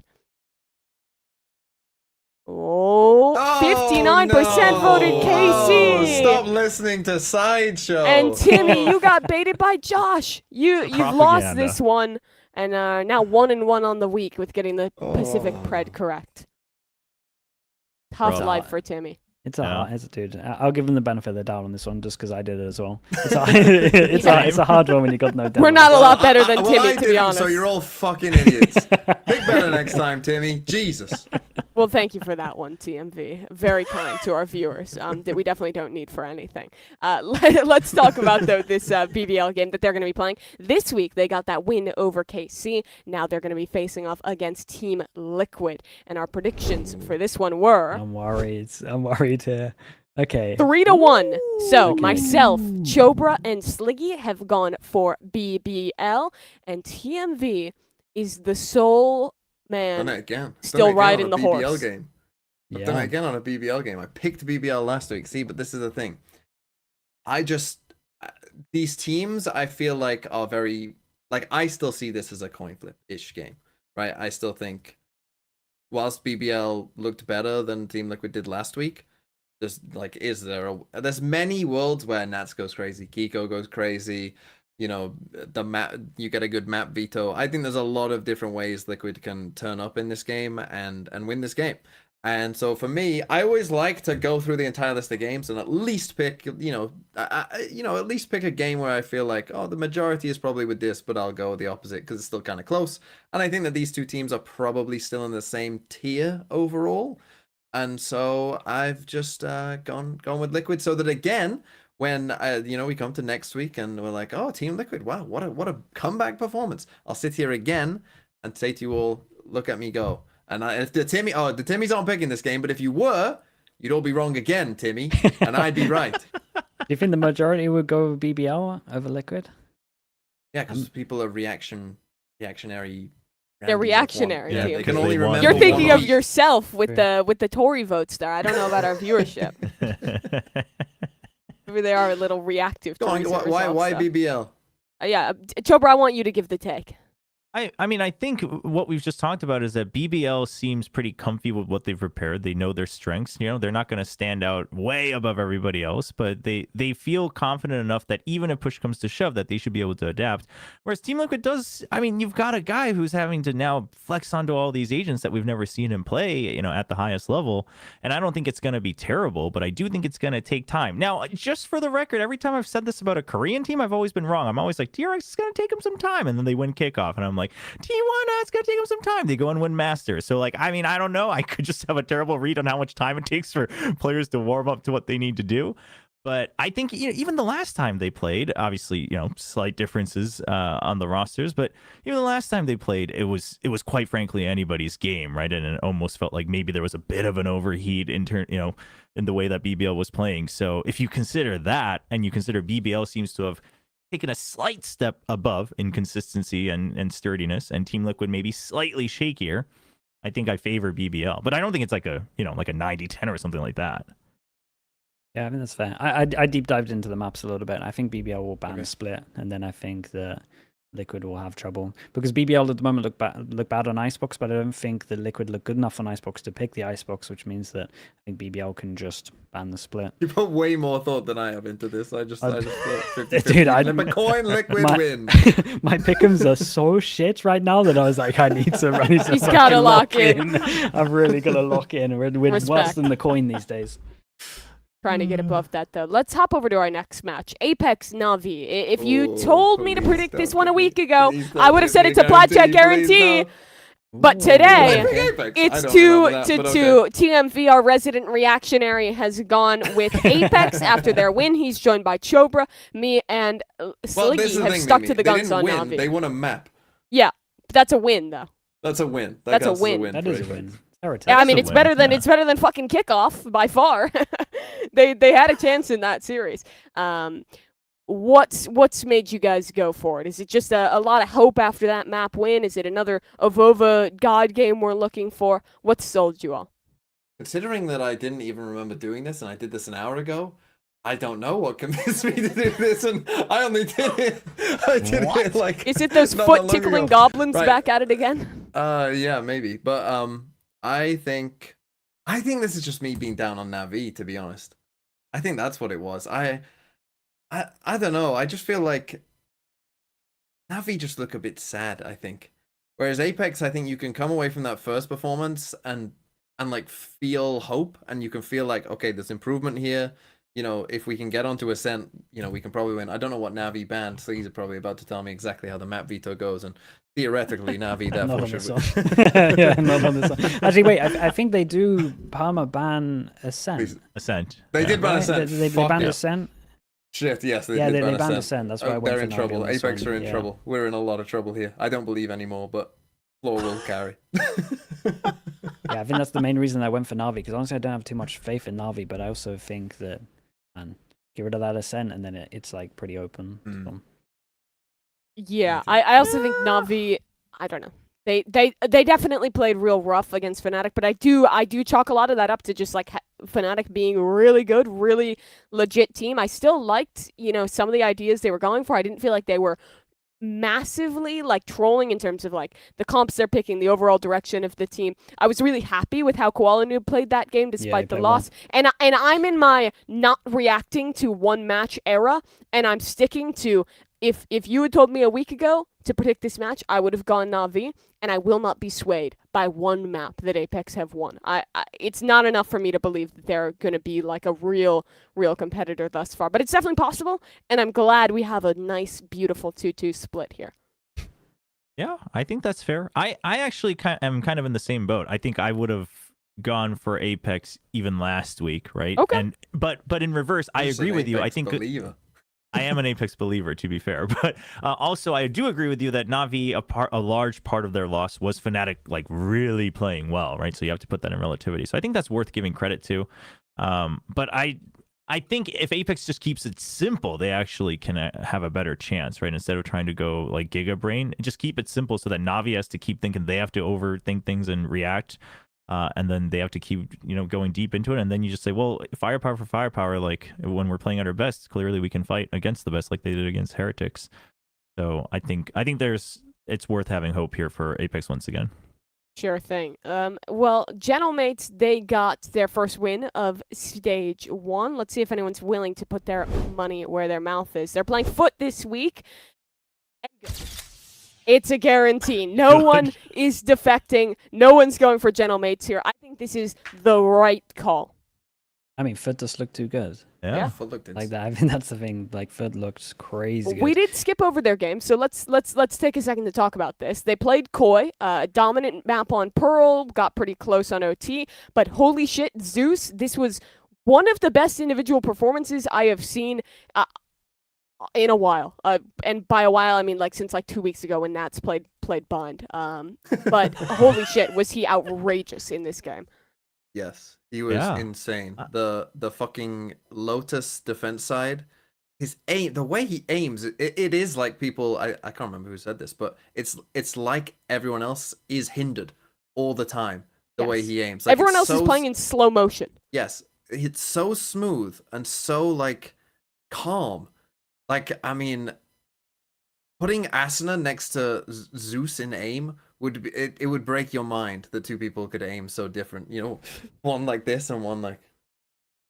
It's so crazy. And Foot were just so good in general. But the thing with Foot, especially on Pearl especially, some of the combos that they had, dude, understanding the Teo shit that they had was unbelievable. Mr. Fallen is getting like 10 kills from util because it's just like perfectly timed fade seize, Teo missile. It's like they're stacking the util too, because they'll like seize one side and then suck the other, and then have a missile on top of each of them and just saturate an entire like 10 square meters with utility. And they're doing that like literally every round and getting a kill with it on Pearl. It was outrageous. Yeah, they were doing like Astra. This is the one. Astra suck, Teva, and then insta salvos. And there's just nothing you can do. And then a couple of rounds later, they did it with the Teo ult as well. So they got some really, really nice stuff. I feel like the Fade Teo is really strong. And then there's another clip that I put in there as well. This defense pistol that they did was so sick. Like as much as Zeus is like fragging heavy, they're putting in some work as well, because this defense pistol was like beautiful. They like fake an A push with their util with the salvos here, and then they have a flash from really far back. Like the Yoru, if you go back and you zoom into the minimap, look at where the Yoru's throwing this flash from. It's so crazy. He's all the way down bottom of B. He's throwing it over the top. I think there's a replay of it as well, Kat. But it's just so smart, right? To make it look like they're going aggro over towards A, but he's actually flashing all the way over. It's just really, really sick. I thought a lot of like the little details they're putting in, they've been coming up with new stuff. They have their own like little read of the Teo in terms of the fade. Not many people are doing that at the moment. And you add that on with the individuals. Oh man, it's very, very scary. And this Pearl was like strong. Yeah, this is the flash. Look at this shit. Yeah, that's So so good. sick. It makes me so happy because the narrative with Foot, literally since the Stone Age, has been that they are the team that has really strong individuals and really good fundamentals. They swing together. They're the honest Valorant team. They play the boring comps. They execute on it well. And that was good enough to be a top 4 team in the region. It was always good enough for that. But I'm so happy to finally see them like getting on meta, trying out comps where they're heavy on the util, setting up trap plays, set plays like this with the util combinations. That was that like extra 10% that has been missing from this team for so long, and this match just sold me on that. And now I'm like, okay, this is not just a top 4 team. Like, I am expecting Foot to be in the finals with Vitality when Stage 1 ends, and I'm expecting them to be damn good when, not if, they make it to Toronto. Yeah, I think after Bangkok, we're kind of seeing a split across all regions of teams who have really taken to heart everything they've seen from other regions and at Bangkok of like, okay, really you can make anything work as long as you focus around, 1 or 2 really strong agents and you just have a good idea on how that works for your color. And then there are other teams that are just copying what they think worked, but they don't quite understand the comp. And Foot seems to be the one who sat down and said, well, what are we good at? Okay, like let's have these set plays. We still have good aim to rely on, in other places we can take these swings, etc. And it's really refreshing to see because I agree with you. Like, it seems like this might be finally the year that they unlock that extra step.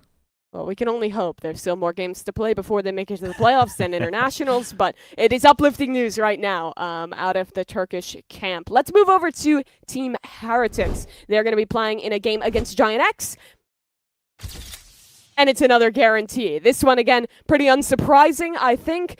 They did lose that map to Apeks, but this still should be a pretty clear favorite for Team Heretics going up against Giant X. Yeah, I mean, again, I feel like the last half of Icebox just gave me so much hope. And I was just like, okay, they're back. They feel back. Like, I've heard them talking about the fact that they're back, but now that I actually see them back, it's like, okay, So I got you're the back belief and again. battered on map 1. Yeah, no, it's a little bit rough. It's a little bit rough when that happens. I still don't think their Ascent comp is like great, but I also think they have a good amount of time to change it. Like, this is a very 2023 with like a sprinkle of 2025 with the waylay, but it's like if you're trying to force the waylay, there's about 5 other agents that you need to be forcing instead of it priority wise. So as much as they had like 3-4 cool rounds, I think they got to play something else in my opinion. I just think it's behind. Yeah, and I think the thing is with Giants, like, was it the second map where they just look so? I know they're playing Vitality, but they look so limp. They just look so like Westside was popping, especially for the first map. Second map was just like and it was their map pick as well. I think it was Lotus. Yeah, the second map. I mean, the entirety of Lotus was just flaccid. Yeah, it was just a. They lost and I know both it's bonus Vitality. rounds and both pistols. Yeah, I know it's Vitality, but And this still. guy's going crazy against him. Yeah. Westside did look good though. Honestly, like, this was one of those games where I don't even remember anything that happened for Giant X. All I remember is just Sivov absolutely fucking demolishing them. He's crazy. Yeah. He's Like, so good. Yeah. We haven't talked about it yet, but let's take a second really quick, because this game was such a stump that we didn't give it a full segment. But my God, did Sivov look good on this roster. I think there were some big doubts as to why the hell did Vitality drop Trex, but fucking unlucky news for Trex. His replacement looked insane in this opener. Especially playing smokes as well. Like, we didn't know exactly what would happen, right? I think actually most people thought that Safe would play smokes and he'd be playing Initiator. I assume that they fully swapped that round, and yeah, it was he was incredible, and it's insane. Like, you add him to this team who are already like, they don't need any fucking help. They didn't need the help for this game. They could have won probably. With just a very average or below average performance, to be honest, and then he just comes out and fucking destroys everyone, and he's just like, I don't know, it's tough for me with Vitality because I just like, it's one of those things. It's kind of similar with G2. Like, when G2 play MIBR, it's like, oh shit, what a fucking game. But when they're playing games like this, sometimes these top teams, you're just a bit like, yeah, I already know you're really good. Like I don't really like. We can skip these almost. You know, these can be an email. Yeah, Vitality beat Giants. You know, let's go. Let's see it against a big team. I liked Yeah. it was like the interview before it when he was like talking about himself and like the pronunciation of his name. He's like saying how to pronounce it, and the end at the end is just says Zaiwu. His team just calls him Zaiwu, and I'm like, oh damn, man! Before a game, that's big shoes to fill. How and do then you pronounce he has, his name? He has like a That's bold. It's just Sivo, right? Well, I'm probably wrong. I think there's like a very slight Sivo? yeah Is what I've pronunciation been of the saying. I don't know if PH at that's the right. end, but you basically just say Sivo is how I understood it. But Okay. All Yeah, right. he's a yeah, beast. I mean, dude, out of his 23 kills on Lotus, 18 of them are a result of multi kills, 2 or more, right? So like that just lets you know, like he runs in and you run into him, and 2 of you are dead minimum at the very least. And he just looked so comfy, right? It's not like he like was in high pressure situations and he barely clutches it or he gets lucky or anything like that. He's just locked in. It looks like the team is kind of also working to make sure he's comfortable, right? They're really Yes. accommodating for his position and all that. I think that's another part of that whole role that everyone had questions on, is like, are they even going to accommodate for that, or is he going to have to fit that, right? For instance, we saw Gen.G where they're picking up players, they want to fit the system, but here they're like, all right, we want you to play this role, but we're going to make sure you can take the position angle that you want, you get the frags, we'll support you on other parts. And it works out great because he just shines when he's able to fight his own way. I And think in the my opinion- roles. Go ahead. I was gonna say I think the roles make more sense now that he's here as well. To be honest, because he looks really comfy on smokes. It's so Yeah. funny watching this guy because you can definitely join Vitality. Like if you put yourself in a player's shoes, join Vitality, and you're like, well, I've got 4 heavy fraggers on my team. Like I just need to do my role. But he's out here swinging smokes, dueling everything. I'm like, holy shit, this guy wants to be the star player as well. Like he's so, like you said, comfy, super confident. One of the best debuts we've ever seen. Sivov was incredible in this game, but he's probably going to have a bit of a harder opponent in this coming week. Team Vitality, they're going to be taking on FNATIC in our EMEA match of the week. Remember to vote for that one in the community tab. But before that, let's see how we predicted Surely. this match. Okay. And it's a guarantee for Vitality. But with how well FNATIC played in the first week, I feel a little. I don't honestly think FNATIC is gonna win, but I just have a bad feeling about this being a guarantee deep in my stomach. I don't know, man. Nah, this guy's Zaiwu. He's the Valorant Zaiwu. We're fine. Yes. Durka isn't losing to FNATIC. That's also true. It's Durka won't let it Durka. happen. He won't let Yeah. it happen. But Don't say Crashies. But Yeah, no, I just But think Crashies will let it happen. I don't have a logical reason to say FNATIC's gonna win. I don't think they're gonna win, but it just feels wrong that this is a guarantee, and it makes me nervous, man. It Yeah, could because be I a think banger. I think if FNATIC plays like they did against Navi, but Kayak looks comfortable, right? They can get him comfy. Then it goes to map 3 and nobody knows. Like that's how I feel about it, right? Because then you probably get a little bit of tempo on your terms. You get your map, maybe something like that. And at that point, it's like, okay, I mean, Vitality still should win, all things considered, firepower, all of that. But because FNATIC also just looked, the rest of them looked so comfortable. So I'm with you. Like Vitality. I mean, I predicted Vitality, but do I feel good about it? No, I spent a lot of time wondering if I should give a punt to FNATIC. So Yeah, I mean, I think Vitality have better individual player quality. I think they've looked better like macro throughout this one. They've been clean. They were all good through Bangkok. We should not be worried about this, but at the same time, FNATIC has definitely stepped up here too. Can I just Your say point that though the about map Durka not veto- losing to FNATIC, he's gonna fucking Durka is gonna take Kayak's lunch money this game. probably. I just wanted to say about the map veto could be Please. very interesting because both teams ban Pearl. Both teams perma Pearl. And So he has been looking into the maps. He's well, been I lying to us. just, I remember. Okay, Well, yeah. FNATIC always ban Yeah, Pearl. FNATIC always bans it. Vitality have as well this whole year, and then like they both played Split, and that was Vitality's pick. FNATIC looked good on Split against NAVI, Mhm. and so like if I'm creating a win condition for FNATIC, it's probably that we go 1-1 on the map picks, and like Split is map 3, and we get to like what happened to Vitality at Bangkok, where they're just aimlessly walking around the map on attack side. If what you say happens, like FNATIC could float the Pearl. Like honestly, if I was FNATIC here, I would probably focus on Pearl a little bit, try and get it like not complete shit, float the poll just in case it gets picked, but then you're picking, make them ban it, and then you're picking Haven, right? Because if I remember the Haven, if I remember Vitality's Haven at Bangkok, if I see that jet again, I'm gonna lose my fucking mind. So I think that could be a good pick for them if they can get a Haven here. But Good it's still an if. We'll have to watch and see if we end up regretting this guarantee, but definitely the favored team to win in Vitality. The final EMEA match of the week here is going to be Koi taking on Karmine Corp. Karmine Corp, they lost their first match, but it's against Koi, and Sliggy is the only dissenting opinion picking Movistar Koi. Please defend yourself. I was looking at the Lotus and against a foot that looked so good, and then I was looking at their foot's pole as well, and I was like, foot just look incredible.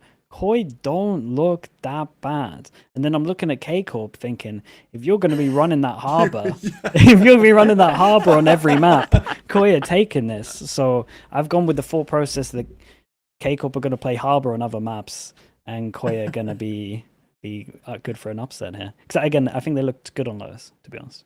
Yeah, I think that's completely reasonable.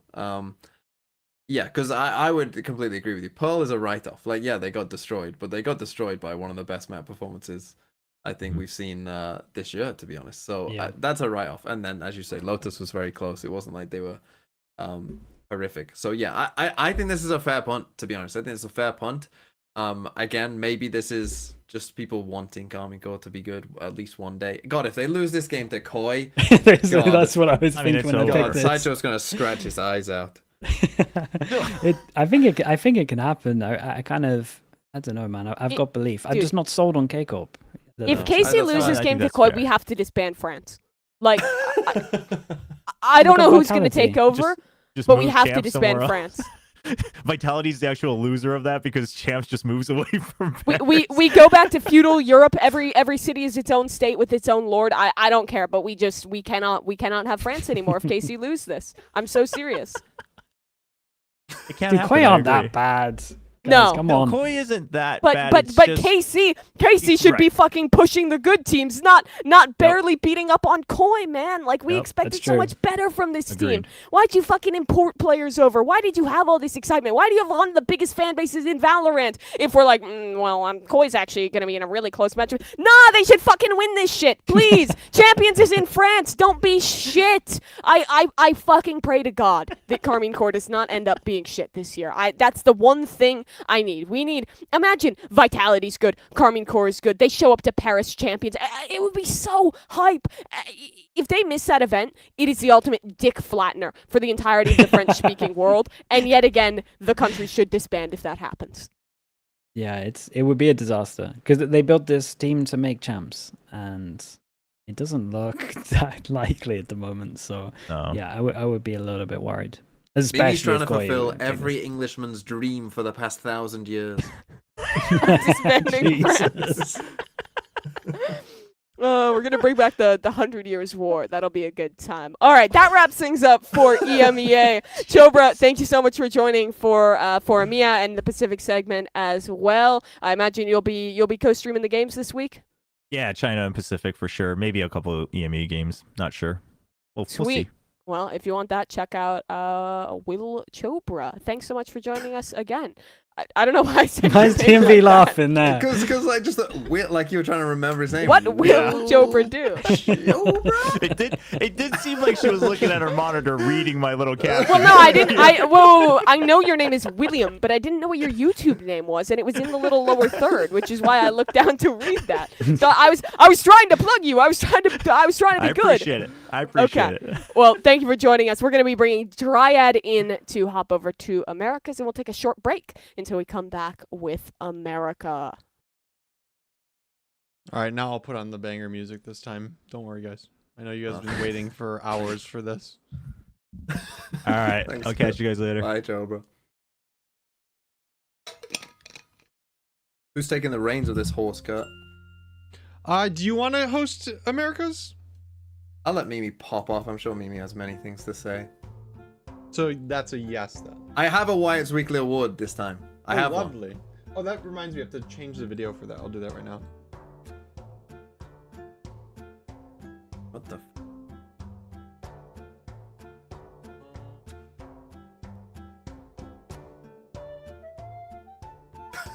This is great music. Oh yeah, I knew I recognized it. What was the classic?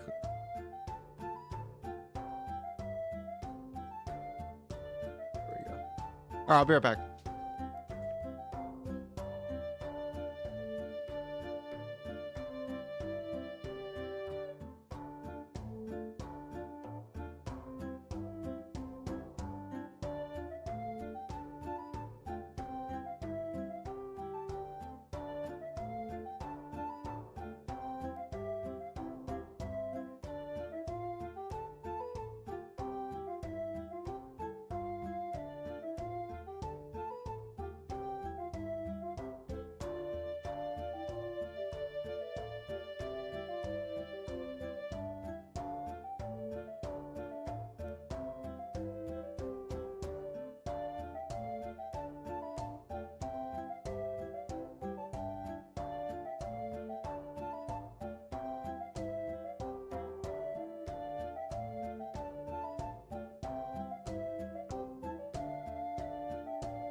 All right. I think everybody is here. Is everybody here? No, Sliggy's. Shall we A our AFK. Americas, Curtis? We should. Actually, Dan is still on the way. Okay. Giving. Yeah, My I could Discord listen won't to let this for all me? day. She just said my Discord won't let me. Open your DM in my computer. Wait, what is... Okay, I have to figure out how to get her link to her computer without Discord. Email? Email. Yeah. Twitter DM, surely. Okay, good idea. Slack We it can to just- her. I'll send it to her on Slack. I mean, that's probably actually one of the easiest ways. That is if she actually has Slack on on her computer. I don't know about you guys, Not but having my- the Slack app is hyper-based. Don't fucking install that shit. You gotta log in every time. Yeah, it's difficult. I'm just gonna send her a message on Twitter. Dan Dryad on Twitter.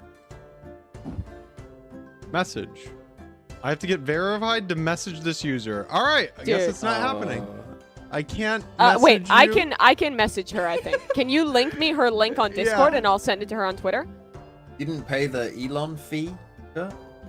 Dude, if No, I I get don't egoed use for not Twitter. being verified, I'm gonna freak. Okay, I sent it to her. Okay.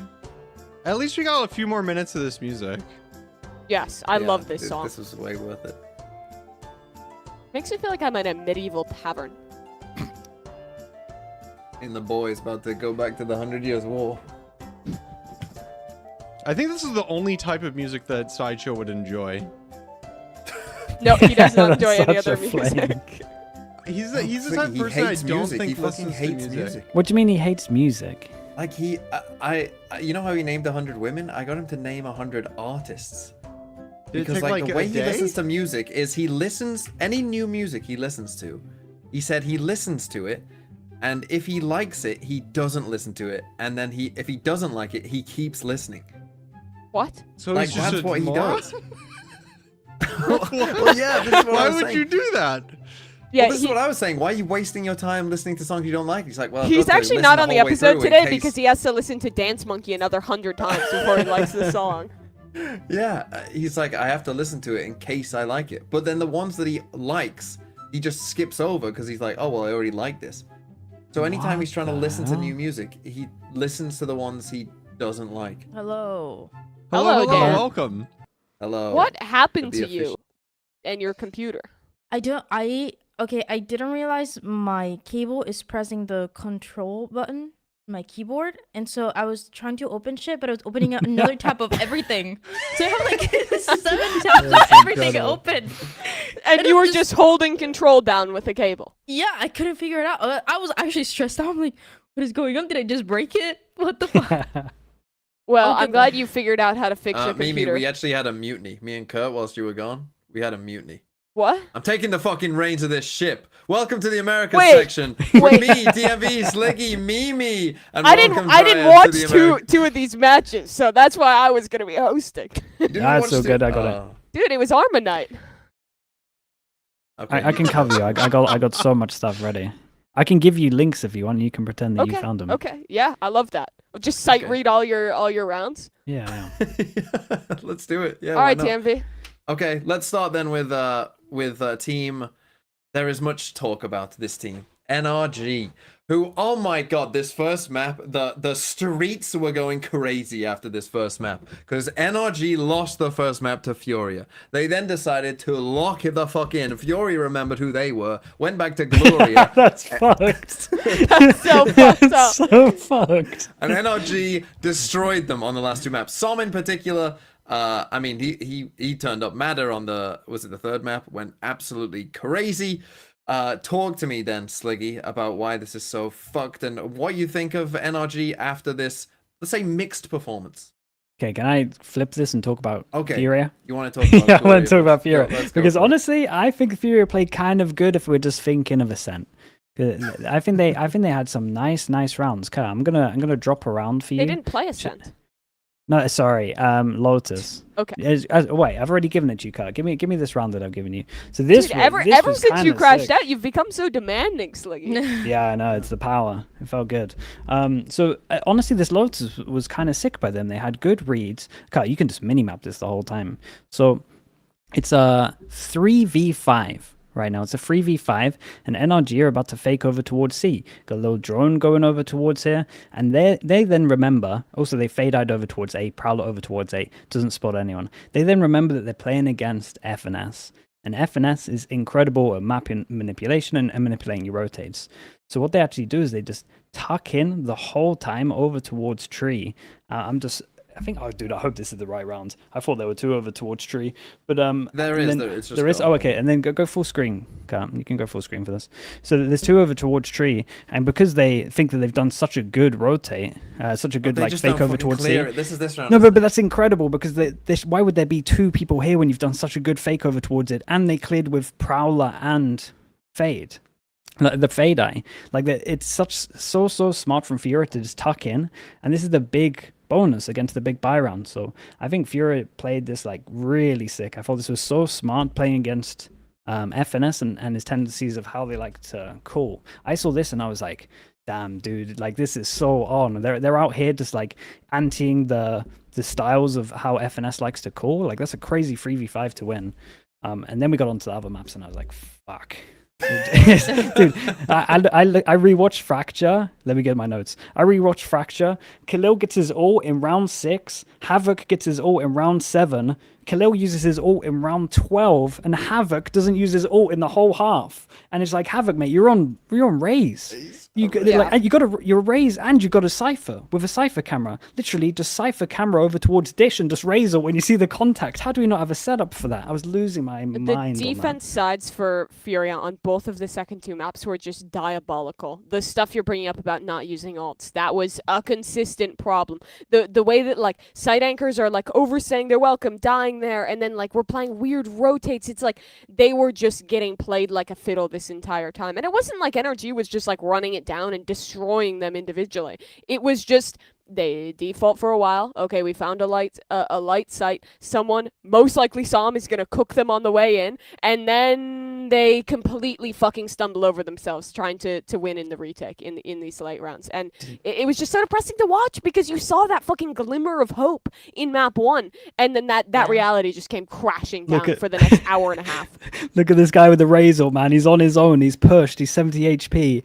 Breaks the trip and just doesn't even use his ult. I was losing my mind on it. I was just after the first, like they just set the standards so high with the fast map, and then that's how he dies with his razor. And you could have a compilation of every single way that he died. It was such a disappointment considering how good their Lotus is, and it is actually like very good. Yeah, I want to. Obviously, Furia, I don't think we're expecting too much of, but for NRG, Dryad, do you think that does this give you hope that, there was some good individual performances? There was, some very clean map wins there overall. Should we not read into this whatsoever and just say, look, Furia, eating glue for the last 2 maps? Should we just disregard it? Or do you actually think, here's some hope, NRG fans, maybe this team can be the team that, was promised? No, I don't. What the hell? Oh, like, I just don't think that game. Like, obviously, there's some great individual moments from like Som that was going crazy, Mata as well, like towards the end. But I just don't think this is. I don't think this is an NRG that could have a fair fight in playoffs with, or even their group. They have G2. They're MIBR, not gonna but, win like, another match in their group. I don't It's think. not. It's not. It's Guys, not good. guys. Lev. Okay, the next They could. the next two I they grant could you. That's beat true. Lev. They could beat Lev, but Could? those other Bro. they could. But I that's think they not a could. fucking guarantee. I don't feel good It's in about 3 Lev. weeks, Let's, I I'll, think. we'll No, get we'll, to we'll, Lev later on. we'll, I, do not I don't feel want to good mold about Lev. Lev yet. We'll get to Lev, but Yeah. G2 into MIBR, like Yeah, even if that's they rough. beat Lev, they're hoping on like a tiebreaker 2 and 3 to make it into playoffs. Like Yeah. that is not good. This team was supposed to be world beaters. I don't care that they stomped FURIA for 2 matches. What matters is that they lost to C9 in their first week back, and they're in one of the That's hardest last groups. week. Give them you gotta give them some kind of improvement. That was the bar of where they are last week. Did they get It a was lot better. better? Yeah. Yeah, they They're crushed it was Gloria. Good job. but they're fractured just fundamentally and just as a whole looked incredible. You could tell they'd spent like Yes, I 2 agree. days hard worked on it. I And if they agree, can but, do the, that but with the every group map, is so then- hard. Do you think they beat G2 or MIBR? Not G2. I think they have I would give them like with how they're playing now, I'll give them like a 35% against MIBR. But I think Okay. they'll Sure, beat I'll Lev. give you that. I agree, but I also think a lot can change in those 2 weeks, and Lev could give them a run for the money. And even then, it's relying on tiebreakers. Like, it's just, they had a really brutal draw, and they lost one of the matches they needed to win, and now they are in big-time trouble. Yes, Yeah. Despite the turnaround, they look better. They look better. I was very happy about what I saw in those last 2 maps, but it's still doom and gloom. But I didn't feel that bad about their Ascent stuff.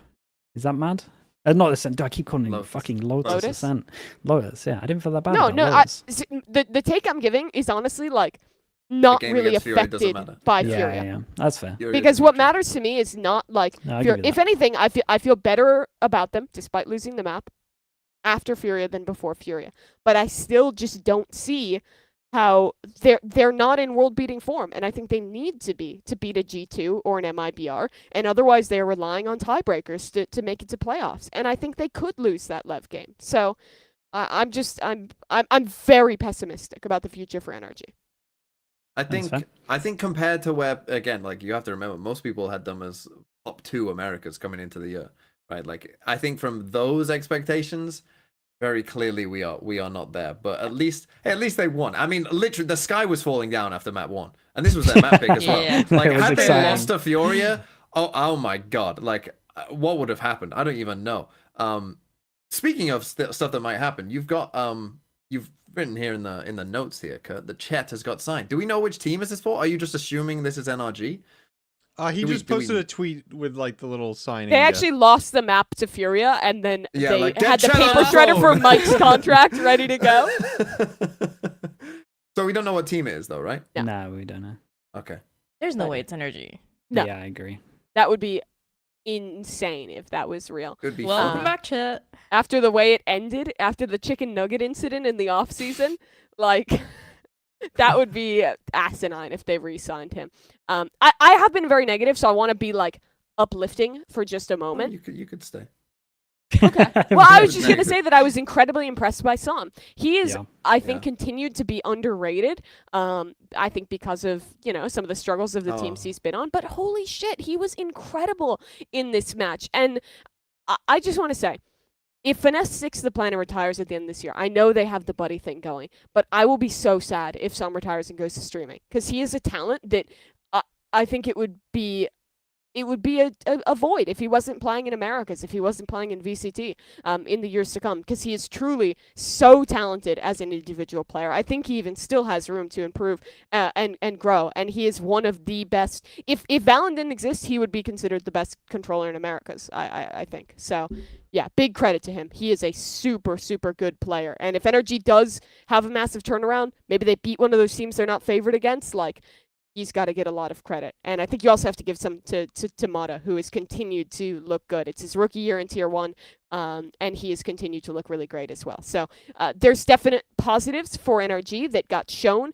in this FURIA game. This is the win they needed, but it's still a very, very difficult road for NRG to prove that NRG doesn't stand for not really good.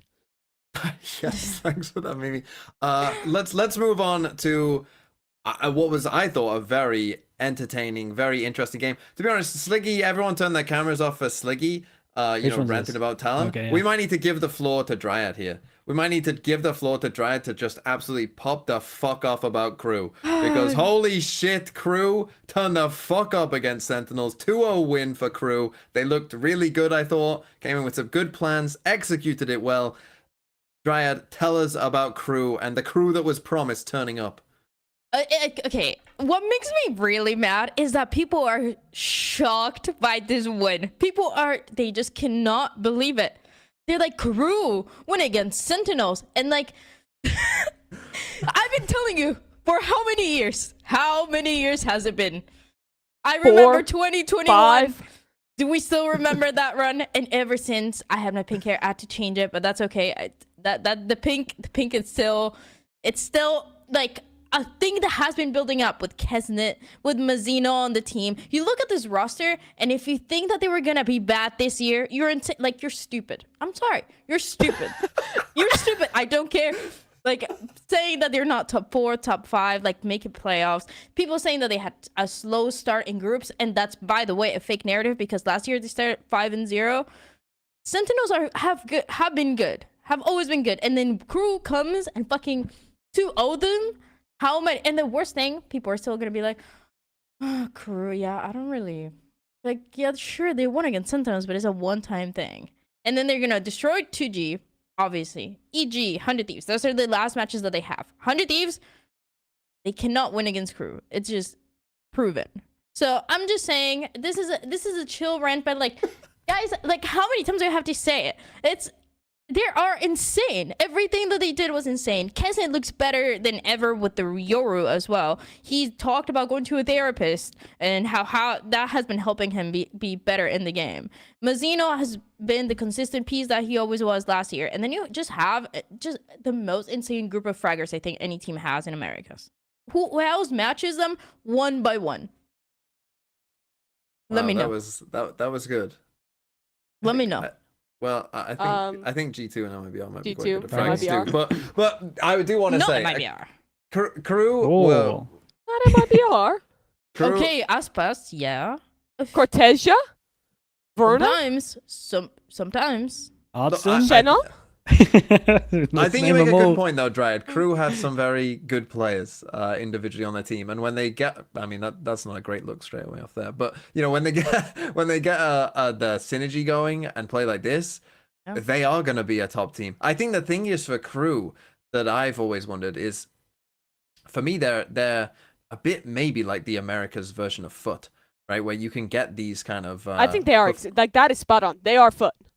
Well, you get these performances every so often where they perform really well, but it's just like, can you take the next step, right? Can you really, you know, go deep in a tournament, that kind of thing? Can you keep it up, you know, this kind of level and beat kind of the top teams consistently? I think they will. I mean, at least in the group this was stage. very good. DMV, this is the fucking year. This is the stage where the Well, fourth place teams stand up. They get out of the hotel cuck chair and they walk over to the bed Jesus. and they enter the stage and they are going to be making it into finals, into the top 3. And I really believe that this is going to be that moment for Crew, and this win certainly proved that. I don't see them losing to 2G and EG by any means. 100 Thieves did look better in their last match, but I still think Crew's probably the favorite going into that game. This is their chance to go from first year in America's 0 wins to a flawless group stage in stage 1, which would be a fucking landmark moment for Crew. Well, I think they have a very good chance of. I mean, they should win the group now, right? Because they have the head-to-head over Sen. So all they really have to do is beat EG and 2G, and then you pretty much won the group, right? Which should be fairly straightforward, you would think, for Crew. And if you win the group, you get a bye, which means you only have to win one game, and you're in Toronto. But that's how it was last year too. Like towards the end of stage 1, they were number 1. They only lost one match. So yeah, but did they Didn't they fall in playoffs? Am I misremembering? Yeah, no, yeah, they did. Yeah. So that, I don't but think that's it's the gonna thing. happen. That's the step. Well, yeah. You of course can't we don't always think it's gonna rely on happen. Crew to miss I know you non-champions don't think it's events. gonna happen, Dryad. Don't worry. It's definitely not. This is actually like this is the best version of Crew, where I think last year and like then the past years it's like, oh, they're good, and when they do look good and like Kesnet is fragging out, it's insane. But then it's like, oh, we have like Daxit and then Clouds that sometimes they're not the best.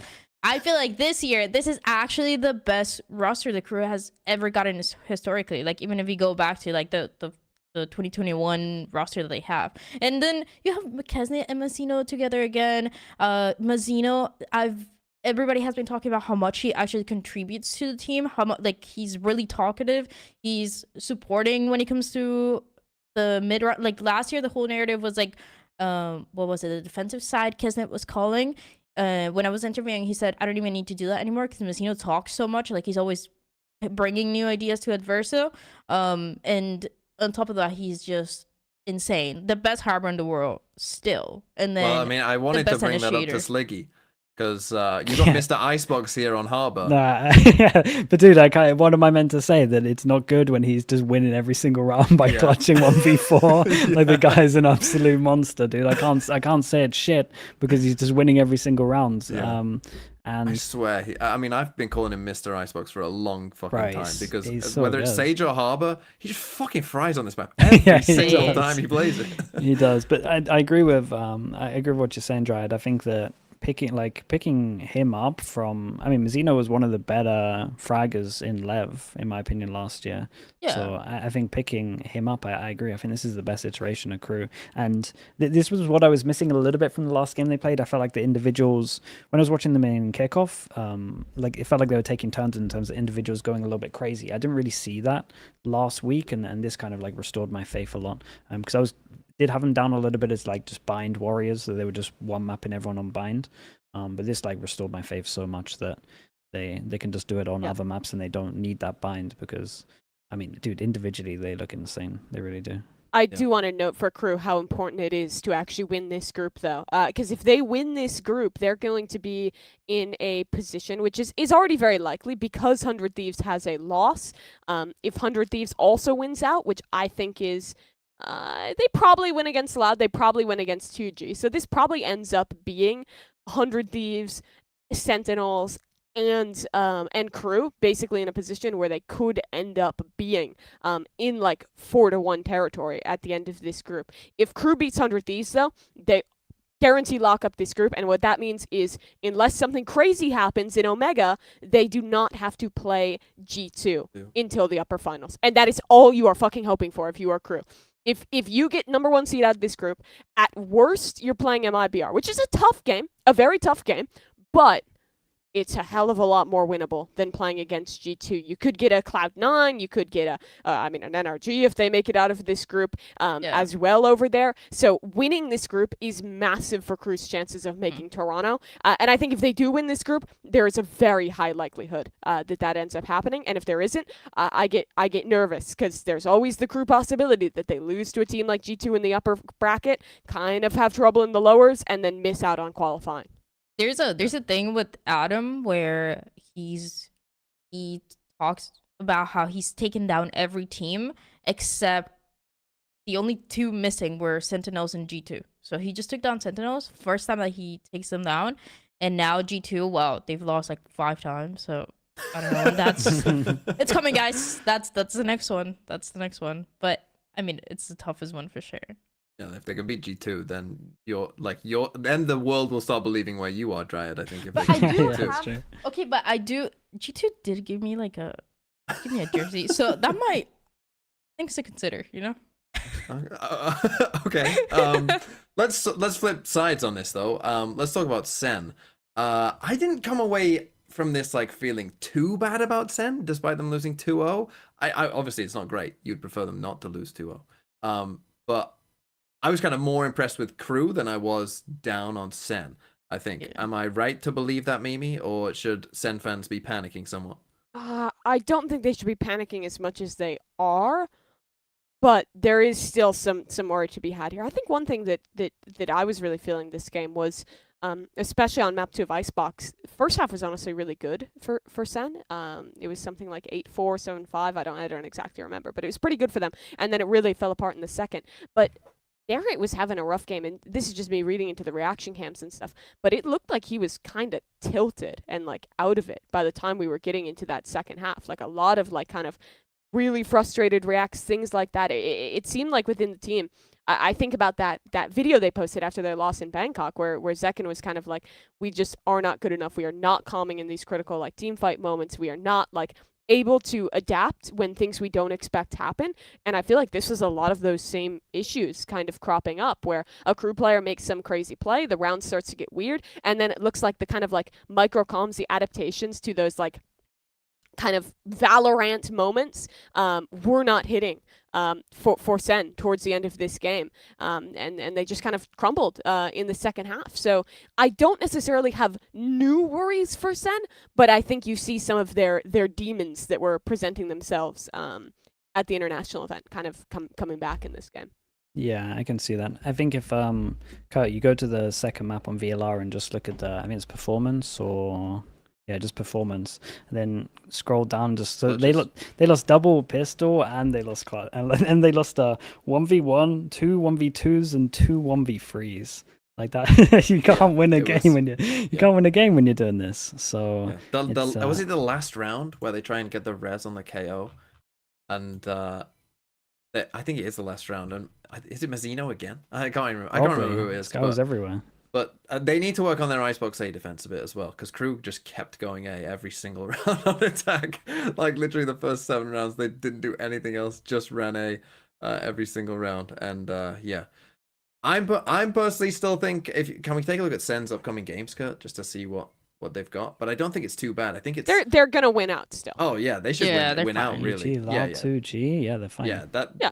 If they don't win out, maybe we can come back and talk about panicking a bit, to be honest, because those should be 3 pretty favorable games to solidly get into playoffs. The problem that and if you're a Sen fan now, I guess you're just rooting against Crew and hoping that they slip up so that you can finish at top of the group.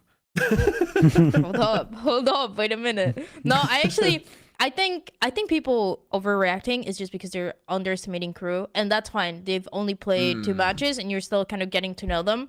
And how consistent they're gonna be. I think that's fair, but I think Sentinels is still good, and Crew just has this effect sometimes, and they always have, where when they win matches like this, they look insane. Like there's Kesnet is just unstoppable. Like Mazzino is having crazy assists as well. He's just clutching rounds too, and it just makes it seem on the other side like, damn, dude, can we win this 1v2?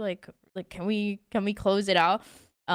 But no, Sentinels is fine, and I think they're gonna win. They're gonna, I feel like, in pretty dominant way for the next matches, and I think from here to then, hopefully, they're able to fix the little things that they talked about working on since Bangkok to have one run in playoffs. I think it's likely. Okay, we still feel pretty good about Sen then. That's good. There you go, little Sen fans. All is rosy, and when they lose the next game as well, then fucking hit the panic button. But let's move on. Let's move on to a team who flipped the script from week 1 to week 2, and that is 100 Thieves. As we got a vintage Cryo performance, as I know very well. He's in my fantasy team. Got Cryo in there. What a fucking performance. After a rough week 1, 100 Thieves turned the fuck up against EG. And God, I 100 Thieves, I still don't know if I fully trust them.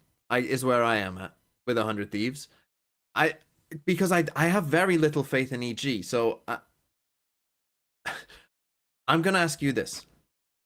Are 100 Thieves, would you rather be a 100 Thieves fan or an NRG fan in terms of making it to potential masters? Well, that's a hard one, to be honest. I would say they're pretty much even at the moment. I would put them there. They got some good maps, got some bad maps. I think the only real map that I've watched 100 Thieves and been worried is the Split, and that's only their attack. But they also floated Split as the 3rd map here, which makes me think that they fixed that Split. That's taking a positive viewpoint, Sling. you gotta think that if they're not getting rid of its second ban, then they probably fixed it a little bit. Dude, I don't know. When the roles are starting to look like this, at least on these two maps, it makes a lot of sense with Cryo. So I would probably maybe lean with what we've seen over towards the 100 Thieves a little bit, but like that matchup would always be incredibly close. I think, dude, they do some crazy stuff. I really like their Haven, and like their Haven, you take away the Yoru, you put in the Neon. It only really works if your Neon is crazy, and Asuna is certified, certified crazy. Like he doesn't mind descending it at all. And yeah, dude, I mean, Cryo just took over. To be honest, Stand had some cool like clutch rounds and a lot of impact, and EU honestly had some like really good util, including ults. So I was happy with what I saw. I think at least on these two maps, like everything makes a lot of sense in terms of their comps. And it's just cool to see Cryo back on a chamber, because if this guy gets an op, he just takes over the game. So it's always been a win condition when I look at this team for me. Anything else on 100 Thieves? Sliggy, do you have any rounds for me to talk about? Quite frankly, I was a Yeah. automatic Fine, rifleman. okay, We were working okay, to I got- retake Colombia from the Cubans. They'd invaded kind of in time with the Soviet assault on Germany. It was a very important Oh. mission. Did well though. The majority of my fire team made it out. I think we didn't actually lose anyone in that one, and was quite successful coming out from Delta. Had a friendly fire incident at the end. I accidentally shot someone in Echo, but it was dark, it was night, it was chaotic. I did feel bad about that though. But show me the Jesus round and I'll talk about it. I got 2 rounds for you, A and Mimi sight read. Let's do one's this. one's an EG reaction, and the other's is a 100 Thieves reaction. So you can take from that what you want. All right. Let's look at their reaction. Oh my god, it's so grainy. All right, so I think we're fighting through into south side here. Maybe there's players on the other side. Little crunch. Classic Asuna neon movement to start. And we're going to call back into Okay, the that A was it. side. It looks like EG. It's so grainy. I think I see the spike drop. I think they've reacted into sight. They've seen the south side crunch. They're fighting in. EG then sends the ult into main, which is pretty good. That's going to manage to get the spike out and down onto the site. And now it's a 3v4 on the retake. Asuna, though, pops ult. Very good from him to get that kill. And 100 Thieves just flood out through spawn while some EG members were still stuck up top. Very nice from them. Asuna pulls all the crosshairs. Cryo from spawn getting a couple key kills. I'm not going to lie. I feel like I was watching the first televised presidential debate. And we needed just play Yo, the Joe Biden? play the first 5 seconds and just like look at how they don't play together in terms of VA here. I think would be the way to do this again, because it's literally just like they don't actually react properly at all. Just watch Ye on the minimap when they push. If you can play this again. can we zoom in? Oh, this is much better. So This Ye much is better. at the bottom, the killjoy. He's with his boy. He's helping him out. Sees and the he's drone here. in that corner. He's still Yeah. baiting. He's tucked. He's still baiting. He's still baiting. His teammate has died. He's still baiting. What is Blood doing? Okay. Wait, so he that's- lets sits there the entire round, lets that's- his whole team die, and then finally walks back in on the flank. But That's- surely he's gonna have impact now, and the bait will be worth it, right? Sure, but Yeah. then that's the main thing that I wanted to focus on, and then you wanna play the 100 Thieves one and see how they react. Well, to, can I just say a to that as Southside well, crunch. Sliggy? The Go fact on. that EG were even doing that in that setup, considering that 100 Thieves, Asuna was sending it every fucking round. single round. Yeah. Yeah, actually. Why are we starting with like split players, like, and your Sentinel like isn't by the rope? No one's by the rope. And they are pushing every fucking single round, like. And that's round 11. Like, we had a lot of rounds of this going over and over and over again. But Mimi, sight read number 2. Sight read number 2. Okay, You I'm might gonna pull want it the up on my minimap. own monitor so I can actually Go for the minimap here. minimap. I'll Okay, make- then I'll, yeah, I'll yeah. I'll watch it like that. Okay, so it's 100 Thieves on attack again. 100 Thieves are on attack. Yeah. Okay, so EG's going for a bit of a south side push here. 2 players taking the rope back down. Hold space here. They lose a trade in main, so they have to pick a direction to fight now if they want to go back towards A. They have Asuna pinching there, would be a good call, but the ult is going to catch them out. But they win this team fight completely. And now Asuna has gotten a ton of space to push through and should be able to just pinch him here. This seemed like a round that could have been good for EG, but 100 Thieves just completely isolate one side of the fight. The EG players get stuck in main, and it ends up not really being a crunch, but instead just like 2 isolated fights nibbles. going in, not really at the same time, not really complementing each other, and what was actually like the right call to fight Southside there ends up just being them slowly going out one at a time and dying. That's kind of egregious from EG. I mean, nice Yeah, team fighting from 100 Thieves, but Yeah. A little rough there from EG. It's just the reactions, like 100 Thieves just kind of going across the ropes and actually fighting together as soon as they hear the drone. It's like nice to see them all playing together and just being like a unit. Whereas like I watched Which was EG missing and it's in just like their individuals. first week game. Like For the sure. moments like Yeah. that, like they were not fucking playing together like that. They were not team fighting in the way they were here. So yeah, this That seems like map pretty felt so uplifting news fast. for 100 Thieves. Yeah, that map just fell so fast because they're doing so many fast plays too, and yeah, it just seems better. That's what they were talking about is how like what Brucey was saying. I remember it's like Asuna is just the best neon in the world, and it's kind of a game of obviously like as we've seen some kickoff, like trying to keep up with the things that he's doing. And like the fast plays that they've always liked to do. I think this team is good. When they look good, when Asuna is fragging out, I think is nice. It helped a lot that this week the maps that they have helped out so Cryo could have a little bit of that as well. A lot of the first kills, a lot of Asuna going in, and then Cryo and that map of Haven just like kind of staying back, fragging out too. I hope that the maps look more like that instead of Cryo on Sage. I didn't like the Sage from week one, so thankfully we didn't get to see that split.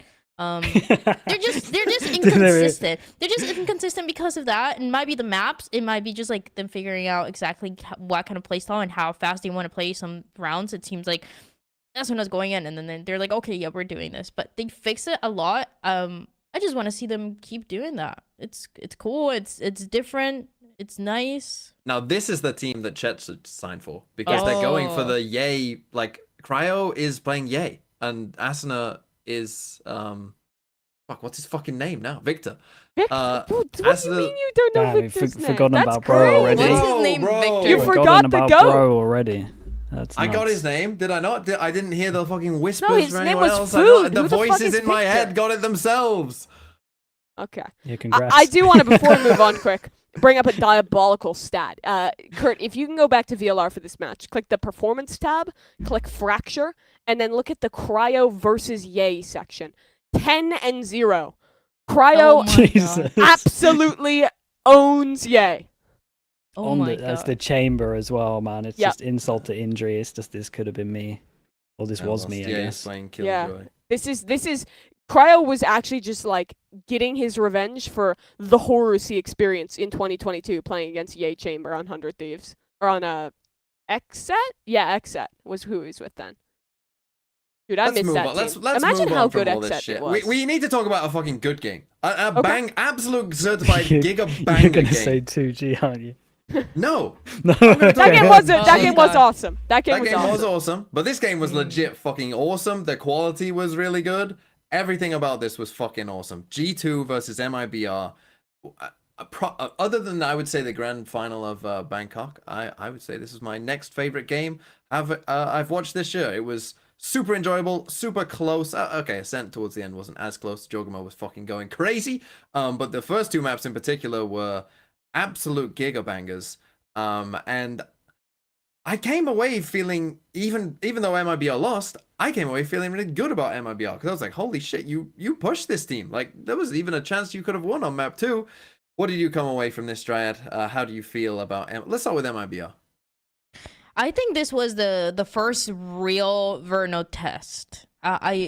And he did insane. The whole conversation is okay. We got Aspas. Sometimes all the other players are able to turn up, as we saw from week 1 when Aspas not really doing that much. But I think Verno was actually so good. I feel like before this, I had forgotten how good he was when I was watching him last year in Tier 2. And then watching this, I'm like, oh yeah, this guy is like actually He came out really without a jersey. crazy. Yeah, that Came out was as a nuts. neutral player, but Then he put on the jersey second map. I don't know what that was about. That was I feel like I haven't seen this in forever. Like just pull up with the shirt. and do the washing. Yeah. No, but I really like seeing Verna like this. I think it's really fun. And obviously it was all a meme of like, okay, how are they communicating? The Spanish classes in school, are they working out? But whatever it is, however they talking to each other, it's working. It was a tough match against G2. I mean, especially when G2 are so good individually, and all of the MIBR players like the rookies, Verno, and then Aspas as well, because he didn't have the best first week, had to keep up. It was only until the end where you could tell like, oh, okay, this like defense on Ascent is kind of not really working out for them. But I'm happy with MIBR. It's I didn't really expect them to win this match or for it to even be that close. I don't know if people did. I mean, I went for them in my pick'ems in my BR. Oh, okay. I thought they had this, to be honest. I thought the best chance was on Haven as well. They kind of had to close out Haven, but I still think like you're saying, really good signs. They lost a good amount of pistols and had they honestly had a bad start on pretty much every half.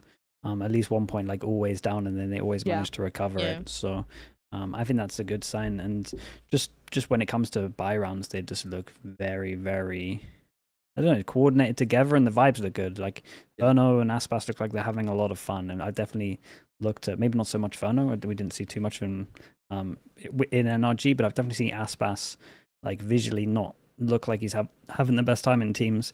So it's nice to just see him just like smiling, and dude, the vibes are good. The vibes are good, and even when they like talking, we saw some like I think it was Shannon was just like, mate, I can't understand what you're saying in terms of the calls. Yeah. Like Verno would be like, A main. He's like, mate, I have no idea what you just said.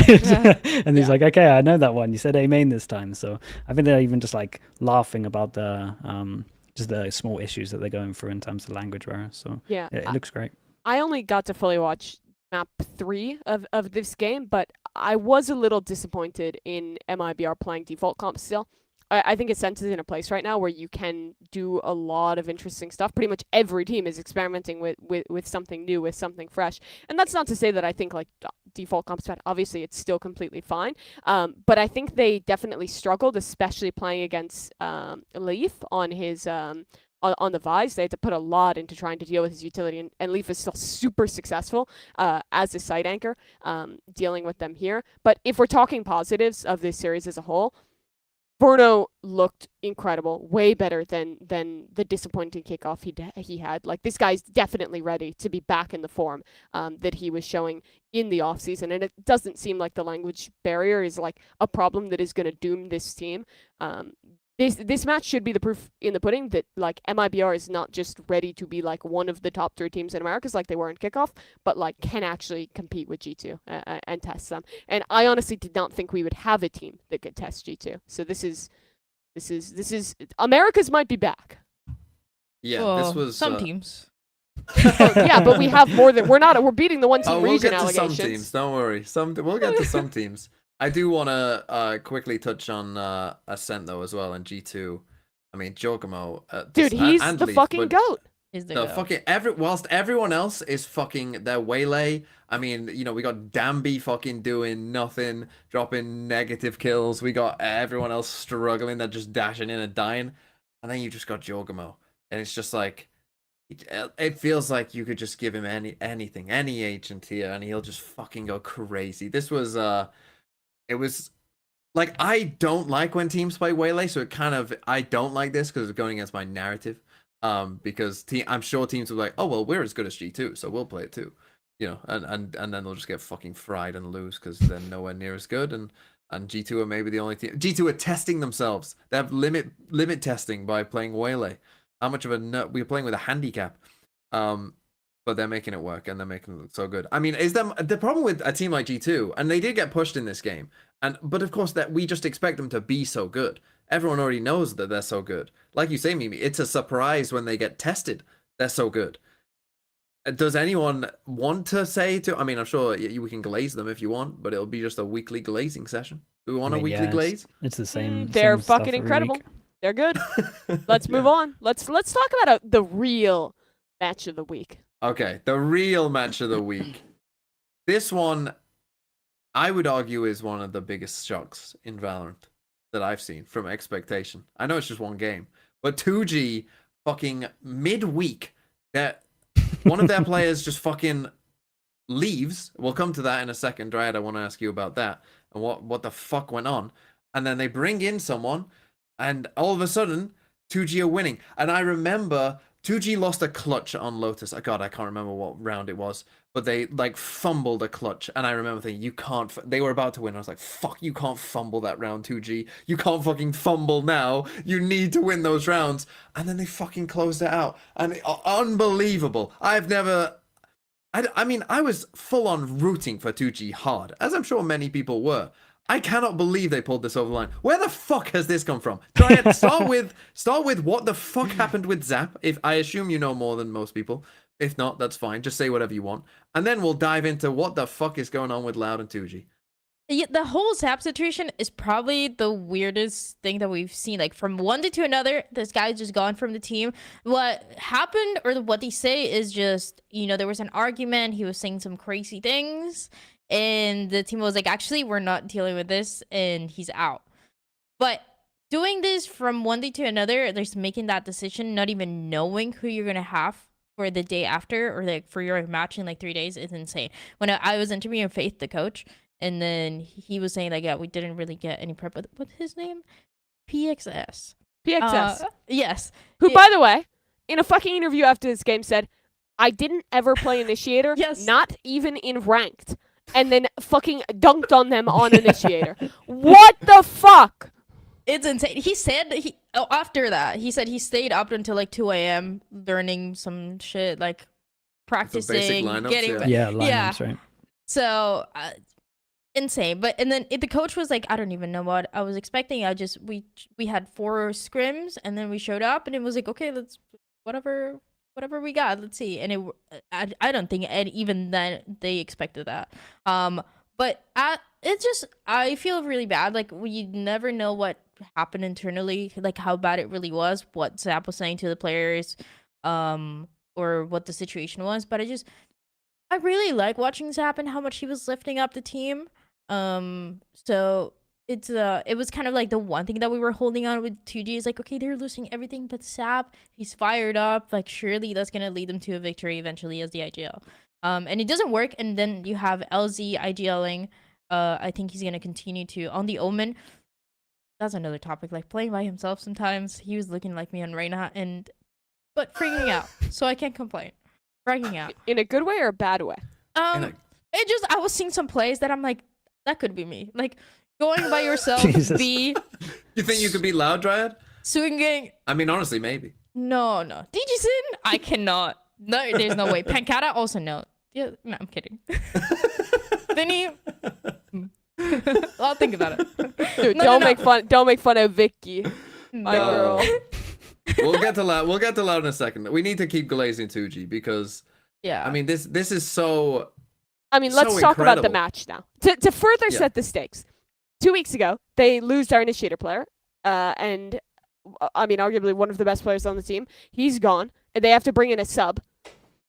They get shit on. A week later, they're fucking IGL. The core of the team gets kicked after like crashing out, and they bring in some random guy. LZ has to. Well, LZ the has to pool IGL of players now. they could It's bring like, in as well was so small because it has to Yeah. be because they had someone to who be someone who speaks could speak Portuguese. Portuguese, but also could be in America Yes, Yeah. as well. like just ridiculously small. And then not only did they win this game, but they win the game fucking 2-0. The way that this Lotus like started too, they lost.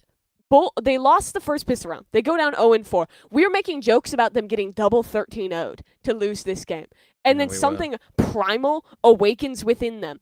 And they come back and they win this. Despite DG Zin dropping 32 kills, plus 13, and going 11-2 first kill, first death. How the fuck do you lose to a team when you have a +9 differential on first deaths, where you're in a 5v4 every fucking run?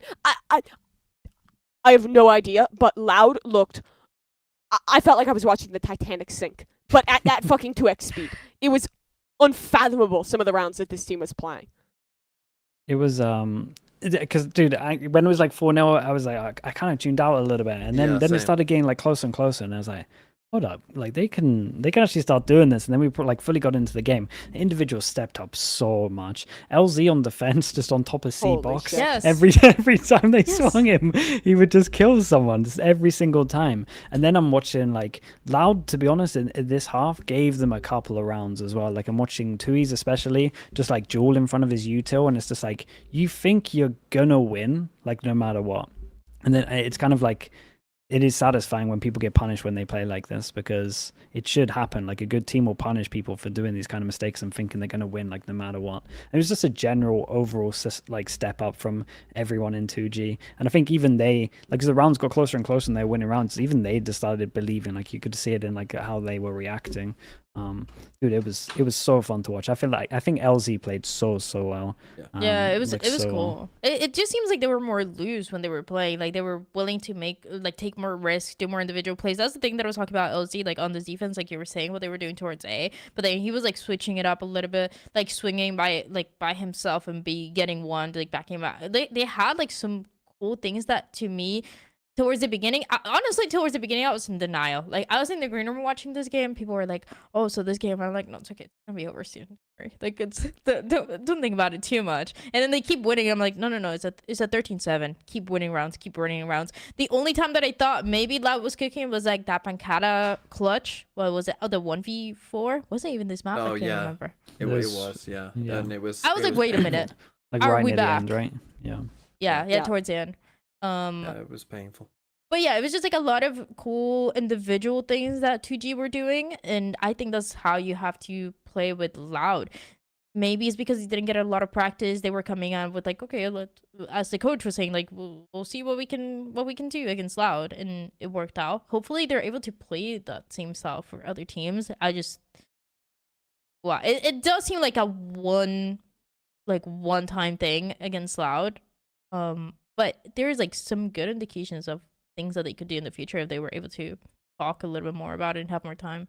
I was saying this to my chat as well. It's like the best possible thing for them, because they get a new player in, and it's like here for the foreseeable future as well. And it's like they're gonna have a really good week of practice now. Like everyone's believing fully. Like it's such a big win for them. So I feel like their progression from this week should be awesome, because they'll be running on a high. Like they really will, just because this is such a such a big upset. Wait, it really was, And especially with such the a big expectations. turnaround from like where they must have been mentally at the start of the Yeah. week Yeah, to yeah. where they are now must be like so different Yeah. in terms of like Dude, how they're feeling. I was about- watching the coach, and they did like coach cam 0-4, and it's like, and you get to see he's just like, oh no, not again. And then it gets to like near the end when they're like winning, nearly winning the maps. He's just cracking up to himself. He's just laughing the whole time. It's just like it just looks so different. It's like cool that they get to experience this as well. Because I don't think until Spike comes back in that they're actually going to be able to like get another win. Because I think this was just Loud No, heavily. I mean their strength of schedule is underestimating them. tough. Yeah. But it's cool that they're going to get some belief, and I feel like the improvement should be pretty dramatic from like this week onwards. But I still don't think they're going to do wins, but it's just sick that they managed to. It's an amazing moment experience for it. them, Yeah, and I'm really happy that they got this win, and that they're not going to just get completely crushed. But they're not going to win another series. This stage, it's just not I going to think happen. you're Like wrong. I don't want to overreact to this. I think like Kurt thinks you're wrong. I think this was like a massive underperformance Kurt? from Loud. I think they overestimated, they massively underestimated 2G. They got complacent, and once the game started getting out of their control, they just started playing really poorly, very very individualistic, making individual mistakes constantly. Players whiffing shots that they have no business losing out to against a 2G that is just confident, chilling. We fucking lost our IGL this week. This match doesn't even matter. Let's just go out there, have some fucking fun, and win this game. But that's not going to be enough to, I think, beat any of their other teams in the strength of schedule. And I also think people are going to give a little more respect to them now and not be as complacent. It is not just two glue. If you are fucking sitting on your hands, they will beat you. It's just crazy because they actually could have won that first game as well against EG. Yeah. Like The that's when we Haven they started should've seeing won. like And that's what Yeah. I was so worried about Dryad. I was so worried that they were gonna, oh my god, we're in the game, you know, when we're not expected to, and they would crumble again.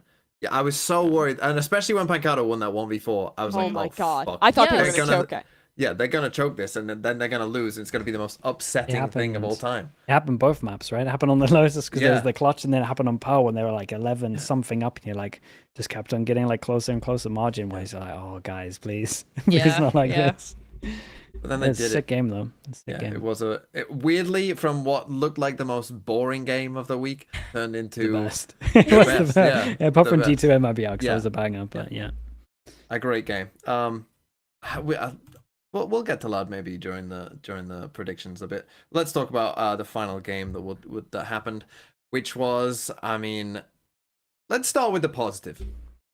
Cloud9 absolutely fucked Lev. Cloud9, this ascent, I mean, I think you alluded to it earlier, Sliggy. Good fucking luck picking a go and attack side against this Cloud9 ascent defense, because this was an absolute destruction. And sometimes you can get like 11-1 halves where actually, you know, you just fucking win a ton of clutches.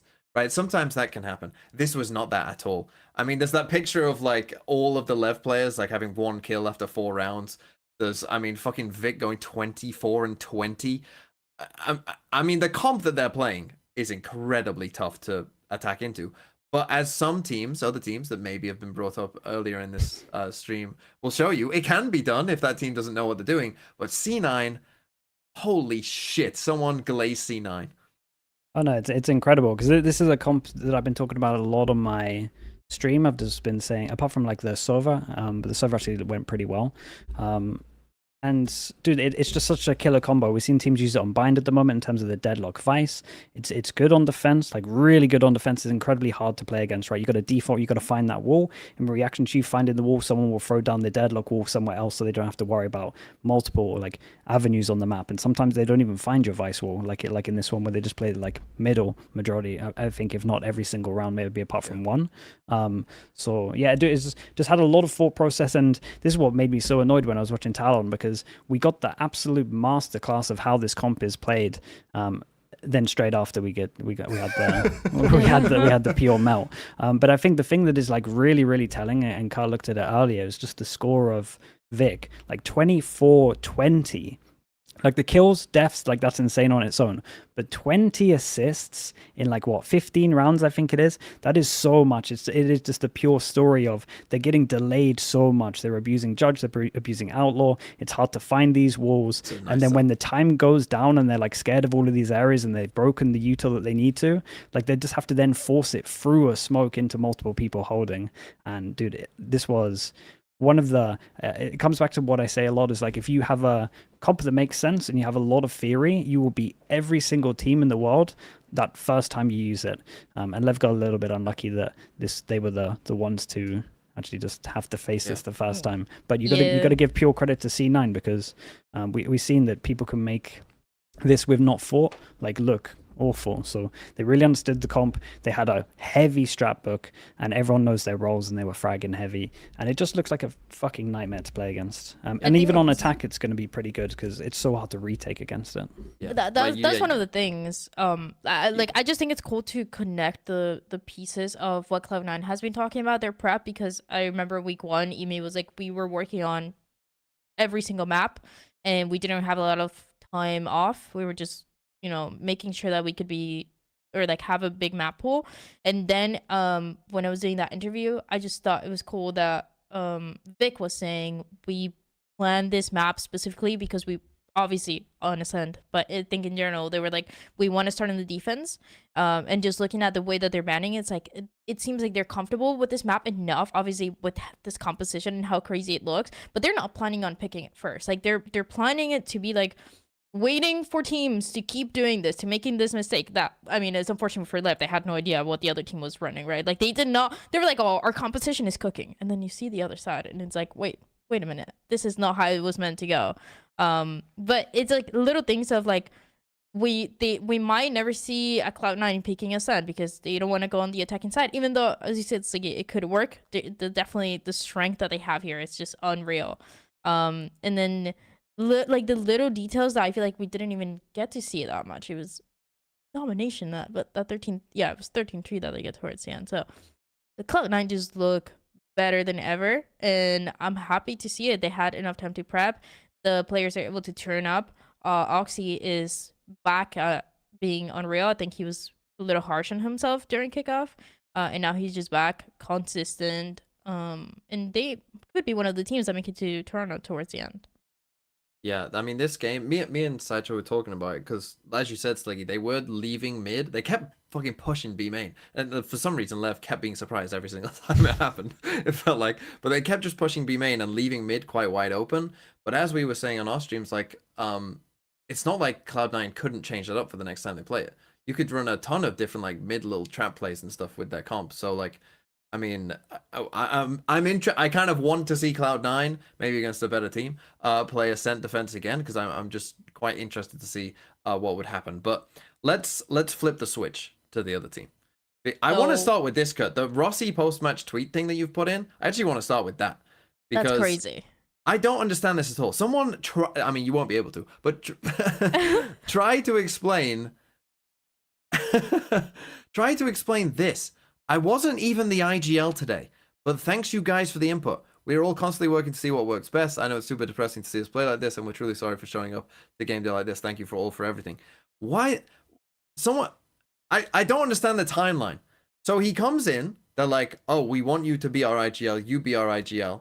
It doesn't go well for a game, and then they're like, fuck it, change IGL, and then they drop a fucking stinker game, a smelly game. What the fuck are they gonna do now? What's going on? I think it's really bad to see that response. Because you look at the tweets before, he was like, I'm the first duelist IGL for Lev. Like, he was really, and even in the interviews, he was really bragging about the fact that he was the IGL and King was not anymore. Not in a bad way. It's just like he wants people to know that he's IGLing.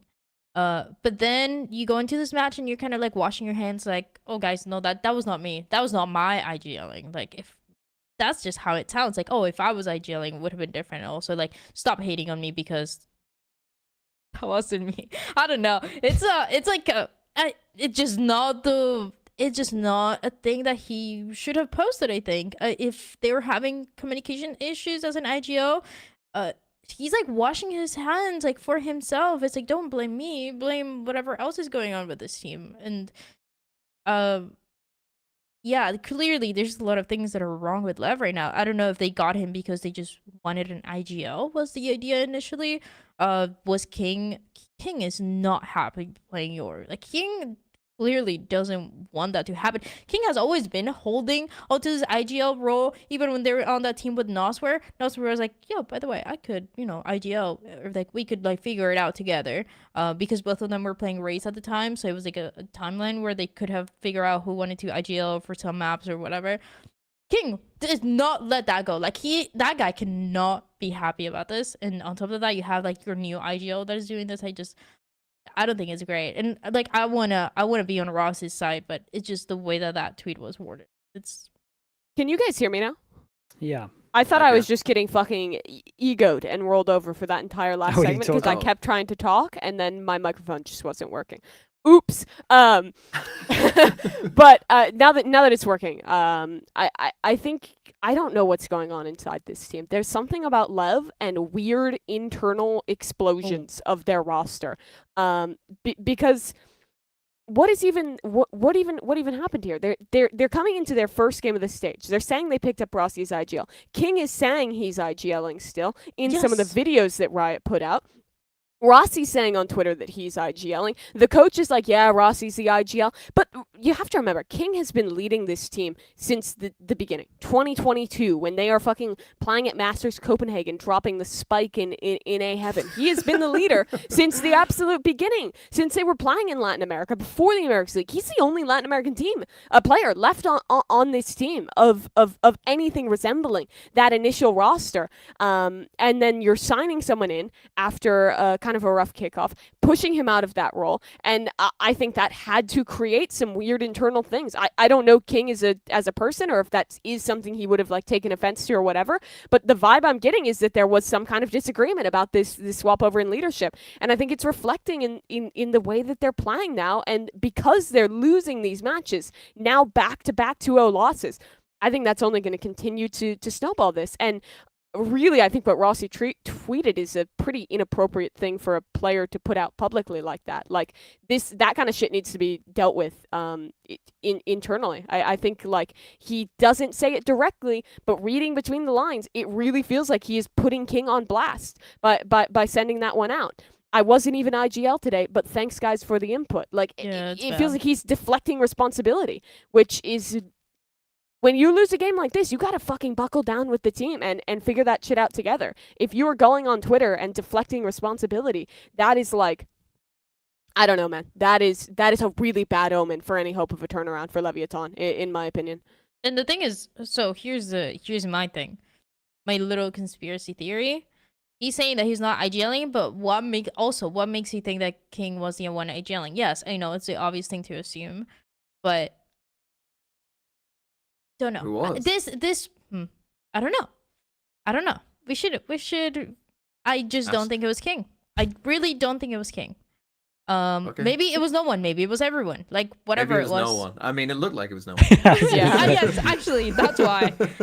But I mean, we were talking about the must-win game at the end of the season, week 5. It's going to be NRG against LEVIATAN.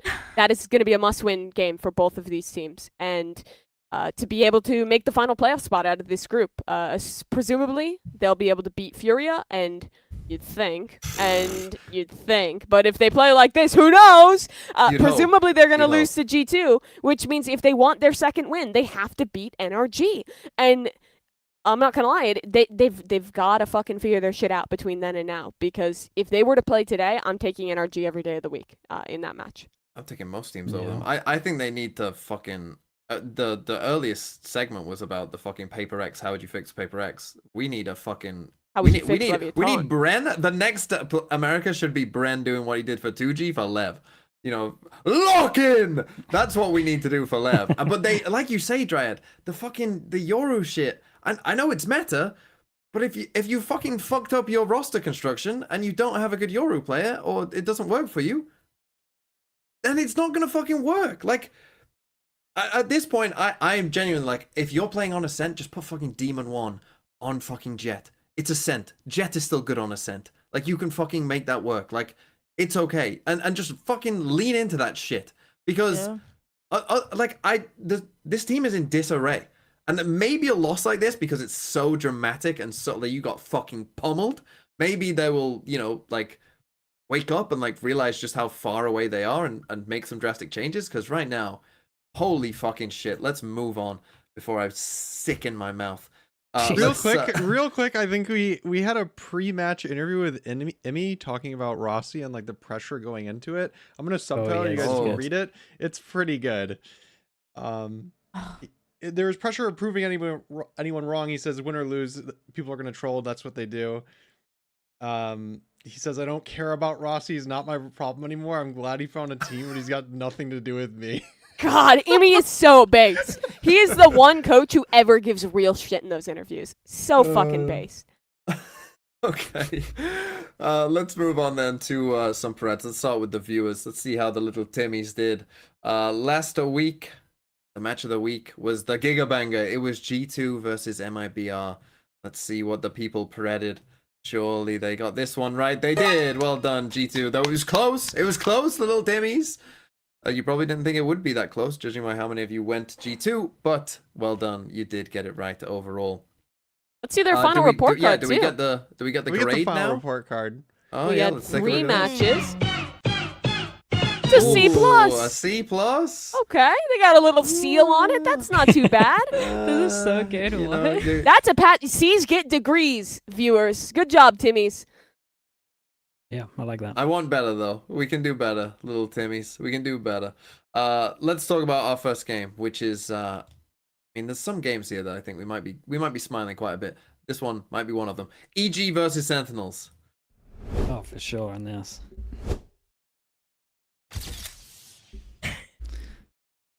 Yeah. No dissent. I love that. And I honestly don't even really. What is the win condition for EG? Like, how would this go wrong for Sen? I'm struggling to even think.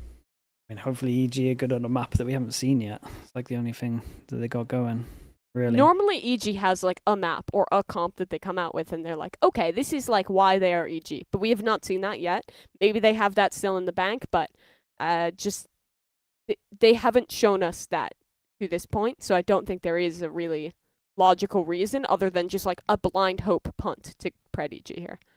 Yeah, I feel pretty good about this guarantee though. I'm not worried about this one in the slightest. I don't think there's much In to the say. slightest might be a little. No, in Like- the slightest. I'm worried in the slightest.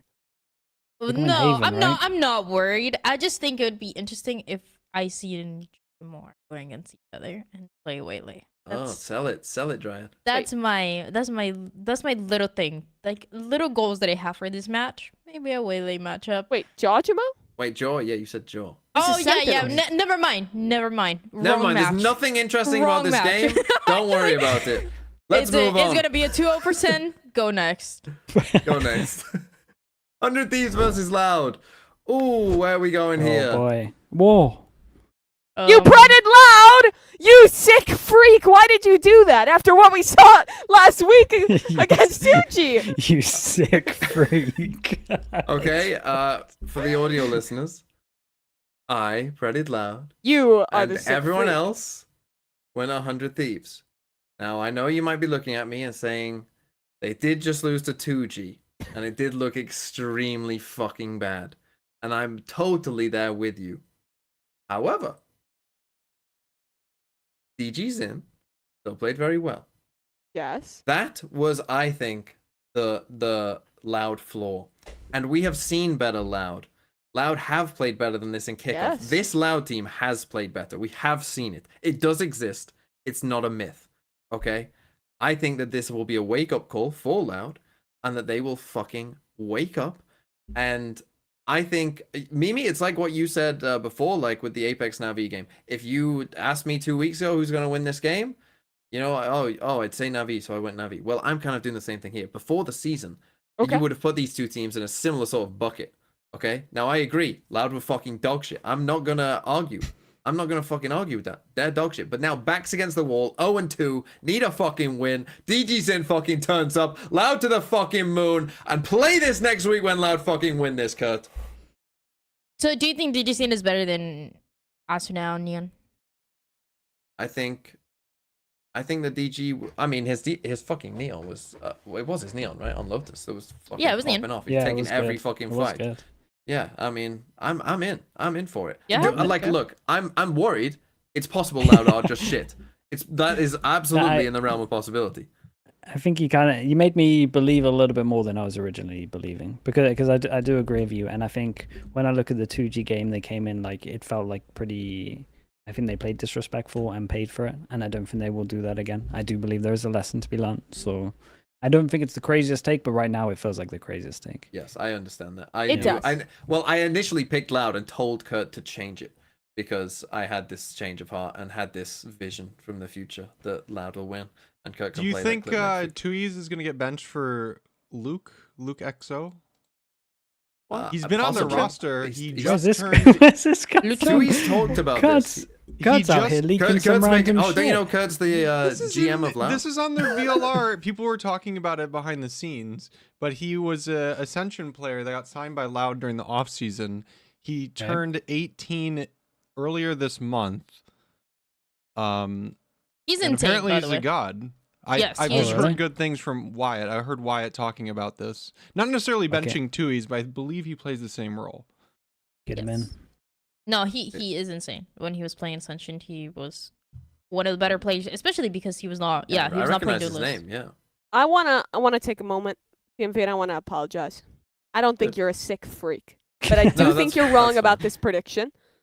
I do That's think fine. it's a bit of a far punt, but I don't think you're a sick freak. I think maybe you're a freak. That's fine. Maybe you're sick. I don't know. I don't know how you're We're feeling not today. together. But I'm you're not a sick freak. And let's just be okay. clear about that. Okay, thank you so much. I mean, if you predicted a certain team for this next game, you might be a sick Just freak. put the fucking thumbs up. Put the thumbs up, guys. Hey, which one's this? I don't even know what's 2G next. versus Crew. Dryad, Oh, come on. shit. If Dryad's gone Oh! 2G, imagine.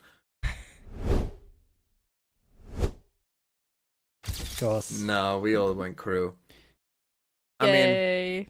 I would have loved for this game to have been, you know, like 2G versus some like maybe middle of the pack that's looking shaky kind of team. I'd love to know what we would pred 2G I would love versus to Lev. watch 2G Leviathan. 2G Yeah. Lev, I would love to see what our preds were, but unfortunately they're playing Crew, who just beat Sen and looked very good. So I don't think there's much to say about And this also one. beat them in kickoff and beat them at the senior Okay, tournament and the Dryad. Oh, offseason. Okay. piling it on. Okay, Jesus. we get it. They're dead we get already. Just saying.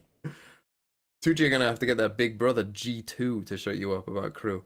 Yeah. Speaking Yeah, of I G2, still have the jersey here. I'm just hanging out with the G2 jersey. I don't think that maybe I can switch up.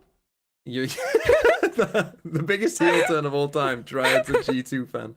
Let's just move quickly on to G2 versus NRG. Are we smiling again? Mm-hmm. Of course we are. Yeah. It's G2. We don't need the breaking G2 glaze sesh. This is a lot this week. No, let's Yeah. really break it down. Why are they winning against NRG? I wouldn't be surprised, and Kurt, you could check this at the end of the stage. If we guaranteed, oh no, Sliggy didn't last time. Yeah, But I would went bet for almost MIBR. every other game will guarantee G2. And honestly, we'll probably be right. This is like a free banker a lot of the time, just guaranteeing G2. Yeah, not wrong. It's free for our record. I mean, it Like should be. FNATIC 2023. What? yeah. Give me a percentage on NRG. I would love to hear some percentages here. 8. Hey, that's so specific too. Like Go on, Sliggy, 15. what's yours? Hey, What's yours? More than 15. 8. No, What- no, yeah, no, no, no, no. I'm in a 20. 20, yes. Yeah. Yeah. 8. I don't see it. It's G2. It's G2.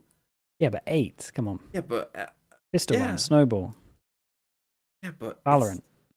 It's G2. Yeah, it's true. And it's NRG, and like they just don't have the horses to keep up with G2. I just don't see it. I just don't see it. No, like some would have to go fucking correct. Some and Matter are gonna have to have life games, which okay, that is your 8%. I think that they have life games. Some and Matter, but Yeah. otherwise, I'm struggling to see it. Shall we just move on? Furia Lev, Yeah. send it. Oh, Furia Lev. Are we smiling? Yes. I hope not. Wait, who do Oh, you wait. go for? Oh. No, no, no, no, no, no! I thought you guys were going to go Furia. I thought you guys were going Oh, Furia too. Wait, why did I Shit. put Lev? Wait, no. No, no, no, no, no, no, no, no, no. Wait, this is not me. This is not me. There's no way I put Lev. Guys, we fucking got it twisted. I'm not even gonna lie. We got it way too twisted. Oh, go on, no, they the first- Lev should win. Surely Lev. Go on, doesn't Mimi. lose Why to should Lev Furia. win? What's your hope? Oh, why 'cause why they're- did you pick Lev? Fuck's sake. Do you want me to step in? Why did I've got why a did I little pick bit. Lev? I don't know, man. There's only been negative signs. I just went on for 5 minutes about how they are having a crisis of leadership. How they're gonna have to call a fucking referendum in the middle of the season. Oh, purely just the player quality. But oh, Furia looked. Sliggy, help. It's been 3 So- hours. Anyone would have lost Cloud9, so we can take the Ascent out of there. They've had a good half twice now on Split. That's one map in total.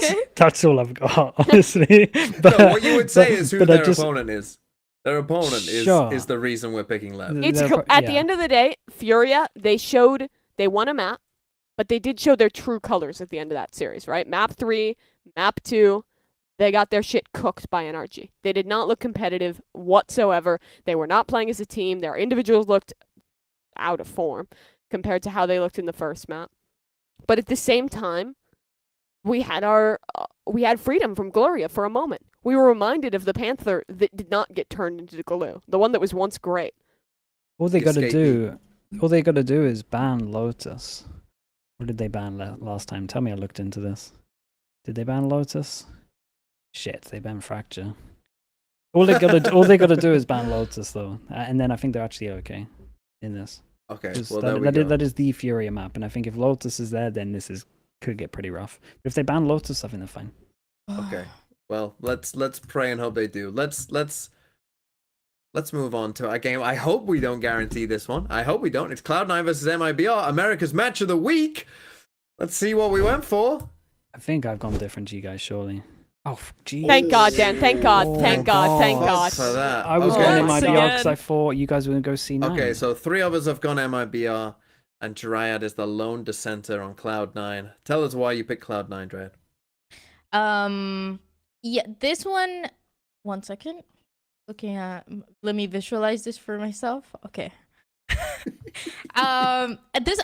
This one was hard, but I think Cloud9 is in the best. This is what I've been saying, and when I'm interviewing the players, that's kind of the narrative that I'm following, is this is the best version of Cloud9 we've ever seen. And I think it's unfortunate because we are used to seeing good good signs of Cloud9. Like, oh, they're looking good in the group stage. Surely they're gonna move forward. But I do really think like this is the most consistent they've been. And there's little parts of the team that were just not the greatest in kickoff that I feel like, you know, the shit that Vic was doing. Oxy, I feel like I don't know. When I thought about it when I was making this prediction, I'm like, I think Oxy has grown enough as a player throughout these years to now actually go in a really close matchup against Aspas and be able to win it.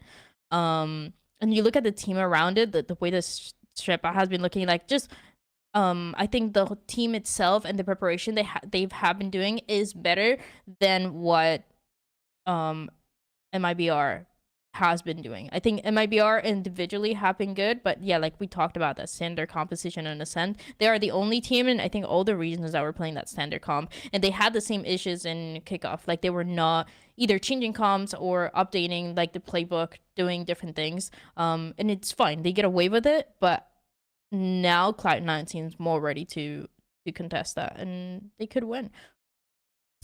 Yeah, no, yeah. I agree. Reasonable.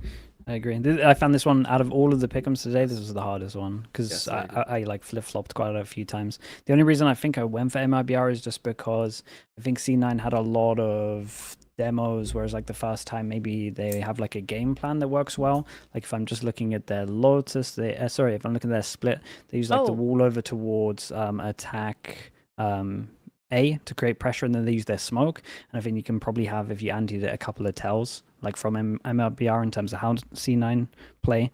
So the only thing that's kind of make me believe MIBR is like I think Fraud should be able to anti a little bit, and maybe the maps won't look as good from C9. It's like that's all Sure. I've got to kind of separate them, but it's a 50-50. Just quick about Cloud9, they are the only team that has played like 5 different maps And already. look good on all of them. Yeah. Yes.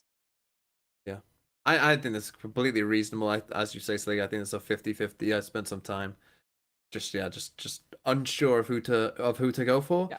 And ultimately I just went with Aspas, the GOAT. Yep, I had the same thought process. At the end of the day, I think C9 cannot be as good as they were in that last series on their Ascent because the VODs are going to be out there now. Obviously, I think they will still win if Ascent comes up in the pool because I was pretty unimpressed with MIBR's map there. But I think the rest of the maps MIBR have shown have looked really, really good. I was happy with the form of the individuals for MIBR and that they were actually like they were competitive with G2. And I think that's the biggest walkaway. C9 has dominated every map, but or every match they've played, but MIBR was competitive with the best team in our league, and honestly, very well could have won that on map 2 with that 13-11 loss. And I think you should favor them because of that, but this is definitely going to be a banger. It's the match of the week. Vote in the community tab, Timmy. Make sure you get better than a fucking C+ next week, or we're going to be disappointed. We're going to tell your father about what happened if you don't. Yeah, they could get this one wrong though. I almost wonder what exactly the community narrative is right now, to be honest. I don't know which way they'd go with this one. Yeah. But that's the America's Pick'ems. Shall we move on to the final and most important segment? We shall, and I wanna hijack this one from you after we say the thing, because I have a strong. Oh, I've got a very strong person suggestion. for I this think one. if you Oh, yeah, we take should it have a off little of my vote. suggestion, then you fucking lost your mind. But let's go Okay. to Wyatt's weekly award. It's Wyatt's weekly award. Why is he so small? Yeah. All right, I think we need to hear both of yours then. sure. Let me Make a give my decision. pitch, and Sure. then we can do that. So my pitch is going to be giving this award to Tyloo's cat. The team has a cat. His name is Pidan, which is, I believe, directly translated to century egg, which is the nickname that they give Wingman because Wingman kind of looks like an egg. TMV wins. So this cat, I'm reading from a translation from the lore that a fan on Reddit, Teething Dog, posted, so credit to them. They said that there were many strays when Tyloo moved into their new base last year, but Pidan was the only stray that would stroll inside the Tyloo base and make himself comfortable. He particularly enjoyed sleeping on HFMI's bed. Tyloo would leave cat food outside and had a designated gaming chair for Pidan to sleep on, and asked fans for naming suggestions. In March, they noticed that Pidan had not shown up for more than a week, and the players, who complained that he was eating too much and shedding a lot, got concerned, until one day they saw him limping around. His legs were swollen and the back of his head bleeding. He was immediately sent to the animal hospital, and the rest was history as they adopted the cat, and he now lives with them in the team house. This is his 1-year anniversary of being a part of the team. So, I mean, credit to P-Dun, an amazing team cat. And how many fucking wins do Tai Lu have right now? Jesus. I think 2. I was gonna. A big fat fucking egg. 0. This cat is doing nothing to help improve their performance. Oh, you're right. I'll It is tell you zero. what. But it was is 2 an improvement. 2-1s. A 2-1 against Tech. A 2-1 against FPX. Oh, And good. this They're cat. fucking winning maps. this Good for cat the won them I'm 2 sure the maps. cat's fucking loving it. You know what is a big improvement to VCT and Valorant as a whole, and we're Go on. all fucking winners because of this? The return of Hypoc to the EMEA broadcast. That is what is a fucking win, and he deserves the Wyatt's Weekly Award. Of course, Hypoc, a legendary caster in Valorant's history. He's back. He shaved his head. It was kind of interesting. It was kind of cool. Kind of, wasn't expecting that. And he deserves it for being back because he's a wonderful caster. Had to, forego the past. How long has it been? Like a year? Yes, Of basically. casting Yeah, for been health on His reasons. last event was Masters Madrid, I believe. Yeah, so Yeah. super great to see him back on the broadcast. And yeah, he would be my winner, but you can give it to a cat for a Wait, team. didn't wins he if you get want. the Wise Weekly Award for it before? Last week. Yeah, I think last he got week. Did he get it last last week? Yeah. Yes. Yes. Oh no, Dude, the cat Hypoc named. has been back. The Yeah. cat's birthday only happens once. Get out of here, TMV. The cat is the winner of Wyatt's Weekly Award. Obviously, it's great that Hypoc's back, but congratulations to P-Dun, the cat of Tai Lu here. Hopefully, he can get them some wins in the future. That wraps things up for Plat Chat Valorant episode 200. Yeah, hold up. We got And a new contender. Surely. Is there another contender? Yeah, this is Yes. it's the Sakura. MIBR dog, dog. right? And it's Sakura. not called Wingman, so it wins, I think. Sakura. No. But his name Look is not it Wingman. up. His name is Century Egg. Yeah, I like Yeah, cats but more. you said that's what they so- called Wingman, right? It's his nickname. It's like how in like Spanish they say like carnalito for Yeah. Wingman. Yeah. It's an was instant good. loss. Dog. The fight for the dog. The dog deserves it No, over the no, cat. no, no. Oh, It's a no, 2-2. Let's cut. Cut. You're a decider. I'm flipping the coin. Is it? It's Not either the coin. Wingman. No, no, no, no. This I'm is flipping not the the coin. coin. TMV already had its proposal. His vote's for Hypoc. That was Yeah, a but that was I- a crazy cat story. Like This dog Yeah, does but it's not have a called crazy Wingman. story. Yeah, but It MIBR does. It's some good. random I don't puppy know shit. its life. You This don't know what cat it's been didn't. through. This cat almost died, That's and true. Tai Lu saved it, and he's been with them for a year. Yeah, it's animal abuse. They called it Wingman, the worst thing in Valorant. It's Flip a the coin. twisted be fucking nice. take. What the You guys can't take this away from P-Don. All right, heads is the cat, tails is the dog. All right. Fuck off. Thank God. Yes. God is good. Well, P-Don is the winner of Wyatt's Weekly Award. It's been 3.5 hours. Competitive Wyatt's We Weekly gotta wrap Award. this one up. It was very competitive. Thanks everyone for being on this week. Dan, Sliggy, TMV, and Will and Seth from earlier on. We'll be back next week for episode 212, recapping the week 2 games of our international leagues. Bye bye.